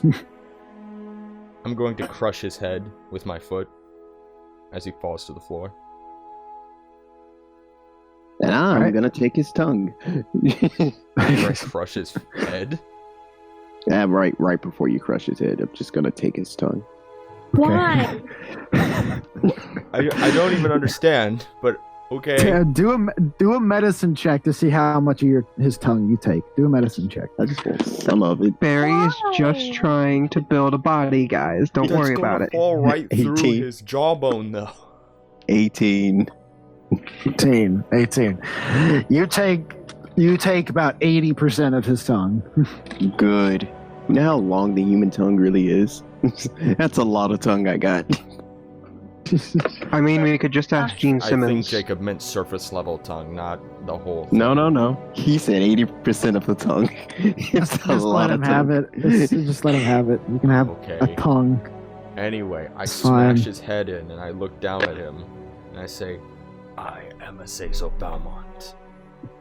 And I fucking hate vampires! And I just keep stomping it with my foot. While we're playing heavy metal music in the background.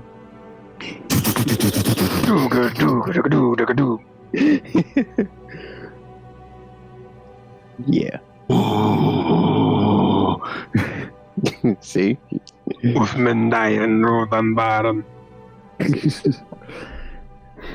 I'm gonna search his room now. With that I'm taken gonna care search. of. Yeah, Do you have I'm any searching clothes on his him, by the way? He was wearing like his patient's attire, like a white shirt and some white pants. Oh yeah, I'm gonna search him. I'll take the pants because I'm still not wearing any pants. I'm gonna search him. He's gonna get searched. Right, do an investigation to see if you find anything on him. 18. He's clean. There's nothing on him besides his actual body and what used to be his head. Hmm. I don't believe him. He might have something in him. Do not. I'm cutting him open. Do not. He's dead. He won't feel it. Do a medicine check then. Do a Fine. Can medicine I start from the belly button? Can I just go to the other rooms and check them? 16. All right, it's a little hard, but you slowly start making an incision from the belly button up. All right. While you're slowly opening the body of this dead man, Azazel, I want you to do an investigation check as you look into these other rooms.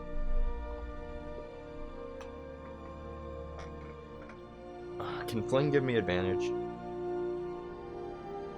As far as I know, Flynn's still smoking his pipe. Flynn's doing the Flynn thing. You know, not giving a fuck. 9. Oh, You could have just asked me to help. Well, you were busy. You doing weird shit. Someone's got to be the crazy guy in the group. I think all of you are a little crazy. I feel Yeah, like but, like- the group kind of needs a bit more sane people for once, just to mix things up a bit. No, I mean, to be fair, I don't think I'm crazy. I just think I'm a little stupid sometimes. I'm a mix of both. Crazy and stupid. Stupid enough to keep doing the same thing. I'm And insane. you have stealth to get you away from your stupid actions. Yeah, you're right. So since there are never any consequences, he never learns a thing. True. Exactly. Anyways, with that 9, you look towards more of the rooms. I'm noticing a little bit more that these people Like I said, they're assorted races. They're different kinds. You don't see anything different in any of the rooms. All of them have what looks to be some type of bowl for a toilet, a mattress, a hay mattress to sleep on. Do they all look like vampires? Or show symptoms of vampirism of some form? No. Just that one? Vampire. So just that one. Cut out. He wasn't a vampire. I never said he was a vampire. He was just crazy. So how do you know my name and why was he bald and pale? Dude can just have pale skin. I never said he was bald. I said he had a receding hairline. That's not how that works.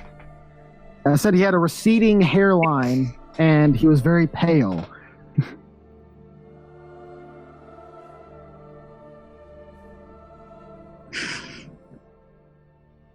Picard? Are there? How many cells are there? Well, I would answer that if you were in the hallway with them. Well, I'm just. Am I? Azazel's too busy rubbing his temples right now. Okay, Well, y'all are gonna regret that when it fucking comes up on the next floor. Hold on, I'm still in there. Okay, A perception check. See how many rooms there are. fine. I'm gonna go over to this guy and I'm 18. gonna drink all his blood.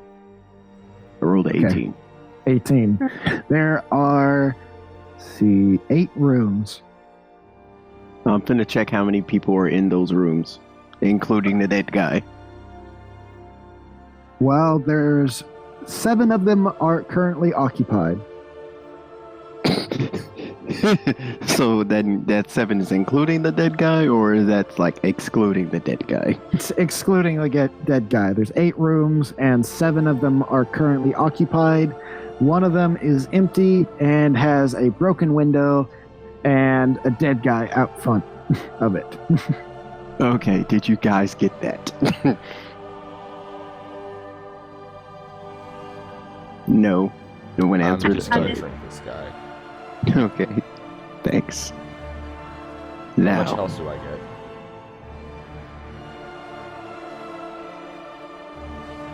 well, if you're not full of health, we're just gonna kill some people. The murder spree. Just gonna kill all these patients? And well, he needs health, I assume, and I'm just gonna get him to full health. Hey, Well, at least as I'm close gonna as have possible. no part of this, but if you kill them, that's on you. I'll drink them afterwards, but I don't want any part of the killing. Murder spree. I'm going for you next. Why? There's a lot of interesting stuff you can do with blood, by the way. Did you ever look into this truth in blood ability you have? I've been saving that as a secret. Oh, sorry. As the DM tells everyone his secrets. Which, by the Oh. way, I was going to do because I wanted to learn his memories.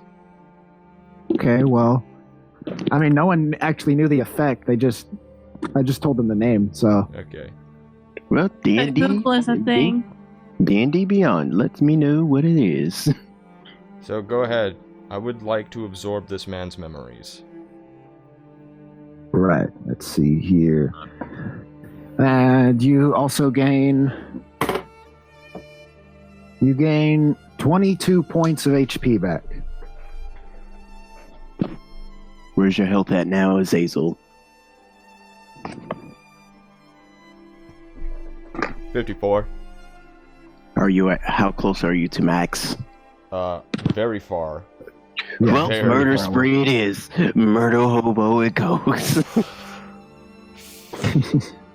I'm gonna intimidate the youngest looking person in there. You're gonna be next. Please tell me there's no kids in there. No, I don't care. I'm gonna kill him. No, you're not gonna kill kids. let me do Azazel's thing first, and then I'll get to your killing. Anyways, as you absorb the memories of this man, you're getting a lot of mixed memories. A lot of them seem shattered or destroyed, just in very vague and very in pieces. Some of them not even connecting right. You can see memories of a of a guy just kind of like taking care of his garden, watering his plants. Then you see, and this is all through his eyes. I would assume. Then you see the memories. Yes. Then you see another memory where you see him holding up some innocent woman and then smashing her against the wall. And then it immediately cuts to another image where you see him going to what looks like a market and buying a couple apples, buying a very large hunk of steak, and putting it in a very small little basket. And then it smash cuts to a very blurry image of what looks like a very large room. It's very hard to make out what this room is. It is a very large room. J&H, maybe. So what, is this guy a serial killer? He's smashing women's heads in? Hard to tell. I think I figured it out. What? It's almost as if he is a polite aristocrat at one moment and a brutal murderer at another. Almost like two personalities in one body. So every person in this room, in this hallway, are killers and monsters too. Possibly. We don't know. Barry, kill another one. I want to absorb their memories too. Are you going to help me? Yeah, sure. But only the strongest one. Strongest Fine. looking one. I'm going to use the tongue to lick the window since I can't actually use it to lick. I'm going to murder you next. You just, with both of your fingers, you kind of lay it on your teeth and just and it falls to the ground as it makes a little mark on the window. I want you to roll an intimidation check, though. I want you to roll an intimidation check. Please, God, let it be a 20. And I get what I asked. You actually get a 20? Yeah. And that 20 plus, you said intimidation plus 7 is a 27. Just looking at the room that you're doing this to, by the way, it's the Dragonborn. And she's off in the corner, terrified. It's like, don't come near me! Get away from me! I'm gonna say it in Don't hurt me! Whoa, I'm gonna say it Barry. in the creepiest voice possible. I'm gonna murder you next. Wait, whoa, Barry. What? Let's go over to one of the men's. You lucky bitch. All right. Do any of them have clipboards, or are they all? Oh yeah. Let's read that clipboard. Yeah. Dragonborn? Read that. Yeah. Dragonborns it is. You see here, let me find her on my list.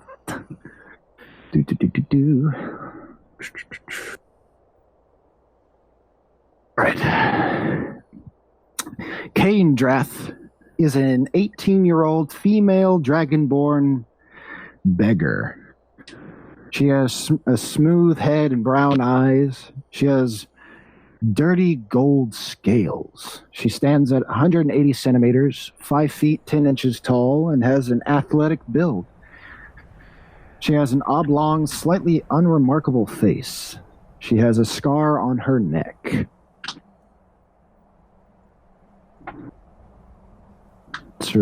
Her name is Oblong?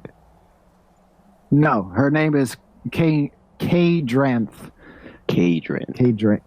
Yes, Caidranth. I'm coming back for you, Caidranth. I don't want to die. Too late. Do we see any guys, old looking or regular males? You walk over to one, and it looks to be a man. It looks to be. You pick up his. It looks like it's a man. Yes. Okay. You pick up the clipboard, and it reads, Gallowmere is an 128-year-old male wood elf. He has long, curled brown hair and brown eyes. He has rugged, bluish skin. He stands at 147 centimeters, 4 feet 9 inches tall, and has a lean build. He has an oblong, incredibly glamorous face. He has a small scar on his chest. Yep, he'll do. I would like to use Acid Splash to melt the glass. Or whatever is keeping them. All right, since it's just glass, the glass is dexterity check for the glass. Natural 20. Glass moves out of the way. With all the goofy stuff. Okay. It got out of the way. We're good. We walking in. I'm gonna be like, "You're next, buddy." All right. You melt the glass. You melt the glass and make your way over through the window. Protect the glass. Protect the glass so he won't get out. You want to intimidate him? Yeah. All right. Intimidate him. What are you doing? Wait, the way I'm intimidating him? Roll and tell me what you're doing. Oh, okay. Well, I rolled 13 plus 7, so that should be scary enough. Yeah, so 20. Soft 20. Yeah. He is terrified. Oh, yeah. I'm just gonna hold his face and put the blade next to it. And be like, oh, God, your beautiful face is gonna get on mine. I'm gonna cut it up. Please, don't hurt me. Please. I don't know what I'm doing here. I just want to leave. You take me out of here, please. Don't hurt me like that. And I put the blade on his neck. Not in it, but on it. And I said, you know what? Me neither. And I stab him. All right. Since it's just a normal guy, I'm going to save you the problem with rolling. You shove your knife into his neck. I do something really weird as he's like bleeding out. I put my head in there like, oh God, yes, blood. As the blood from his neck splurts onto your skull. I roll my eyes at that, and then I just go over to drink and absorb the memories. You get another similar flash like you were with that last guy, looking through his eyes. You see yourself wearing these long robes and walking through what looks to be a very religious building, some type of shrine or a possibly church of some kind. And then the memory starts getting all washy and then slowly changes to something else. You're now standing in a small rural town. Looking around. And as you look down, you see a small child run up to you. You pick it up, hold it in the air. You hear yourself laughing, you hear the child laughing, and then you hold it against your chest. Now that you actually have breasts. And it smash cuts to another wishy-washy transition to where you're now back to the robes and in the same religious area. And you seem to be standing next to, this time you look to be a man, and you're standing next to this very tall, almost glowing figure. He puts his hand on your shoulder, says, "Welcome, Galore. It is always a pleasure to have a new family in Octunder. And you come back into reality." So, how much health did you get, Azazel?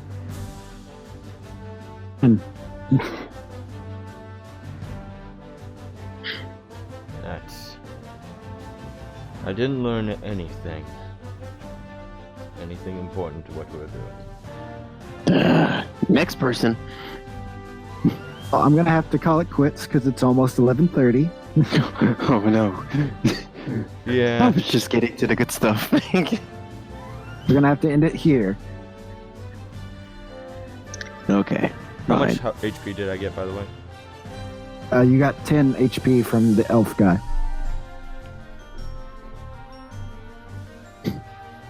Alright.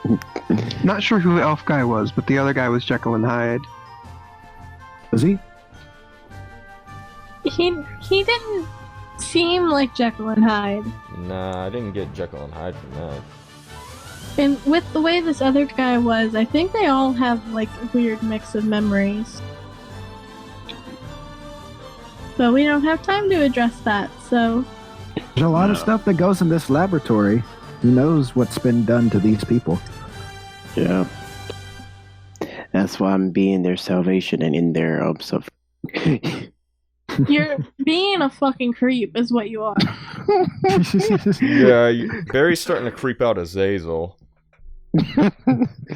Barry is reminding me of the people who wear faces in Game of Thrones. Ugh. I've never seen They Game were of Thrones. cool. There's these people in Game of Thrones, they put on a face and they become the person whose face they're wearing. One of the weirder things they do is they run a temple to quote unquote all the gods. And people come and pray and yada yada yada, and when ready, quote unquote, one of the priests comes over, dips a cup into the water and lets the person drink it, and the water is heavily poisoned and it kills them. So basically they are there to worship the one god, the true god, death. Sounds like me. Let's go. I'm working towards being death. Lord Death, yes. Pretty much. You're already very intimidating. Yeah. Yeah. So what's going to happen if Barry gets a hold of the deck of many things and draws the death card and has to face an avatar of death? We handshake, apparently. Wait, we never got the map. We never got the map. What map? The in map there. that they were going to use the mending It spell might be for. in. No, we used the mending spell and it said map to be constructed later or something like that. Ugh. Said New new map map coming soon. Yeah. Yep. Yeah, apparently you missed that one. I heard that. There's no map. Well, there is a map, but not for right now. So I murdered two innocent, well, not really innocent people. I murdered two people, but it's okay. Seems like you murdered at least one innocent person. Yeah. But I'm trying to help my good friend Azazel, so is that really, like, you know? Yeah. Well, Yeah, Azazel's not going to let you kill, like, an 18-year-old. Beggar? Fuck her. She's gotta die. She really doesn't. Yeah, she does. But that young blood, my guy. Unless I just be like, hey, you, I'm gonna save you. Maybe. You know. We don't need another Miranda. Just leave Yeah. it. You need a few witnesses to spread your story. Exactly. Yeah.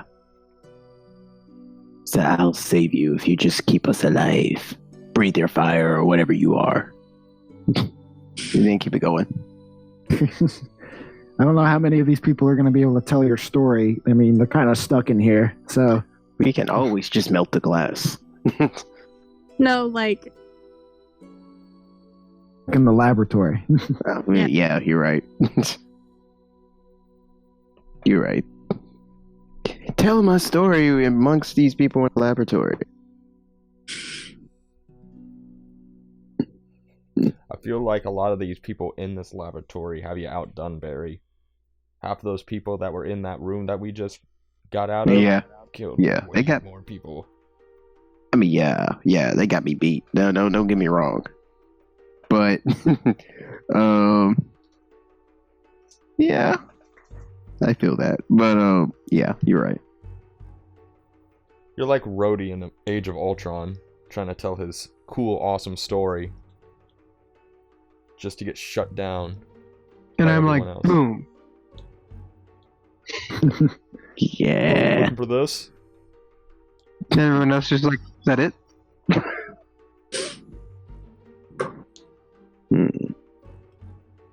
Okie dokie. Anyway, that's a good starting point. I'm going to end that here. All right. All right, guys. Till next time. Until Next next time. Yeah.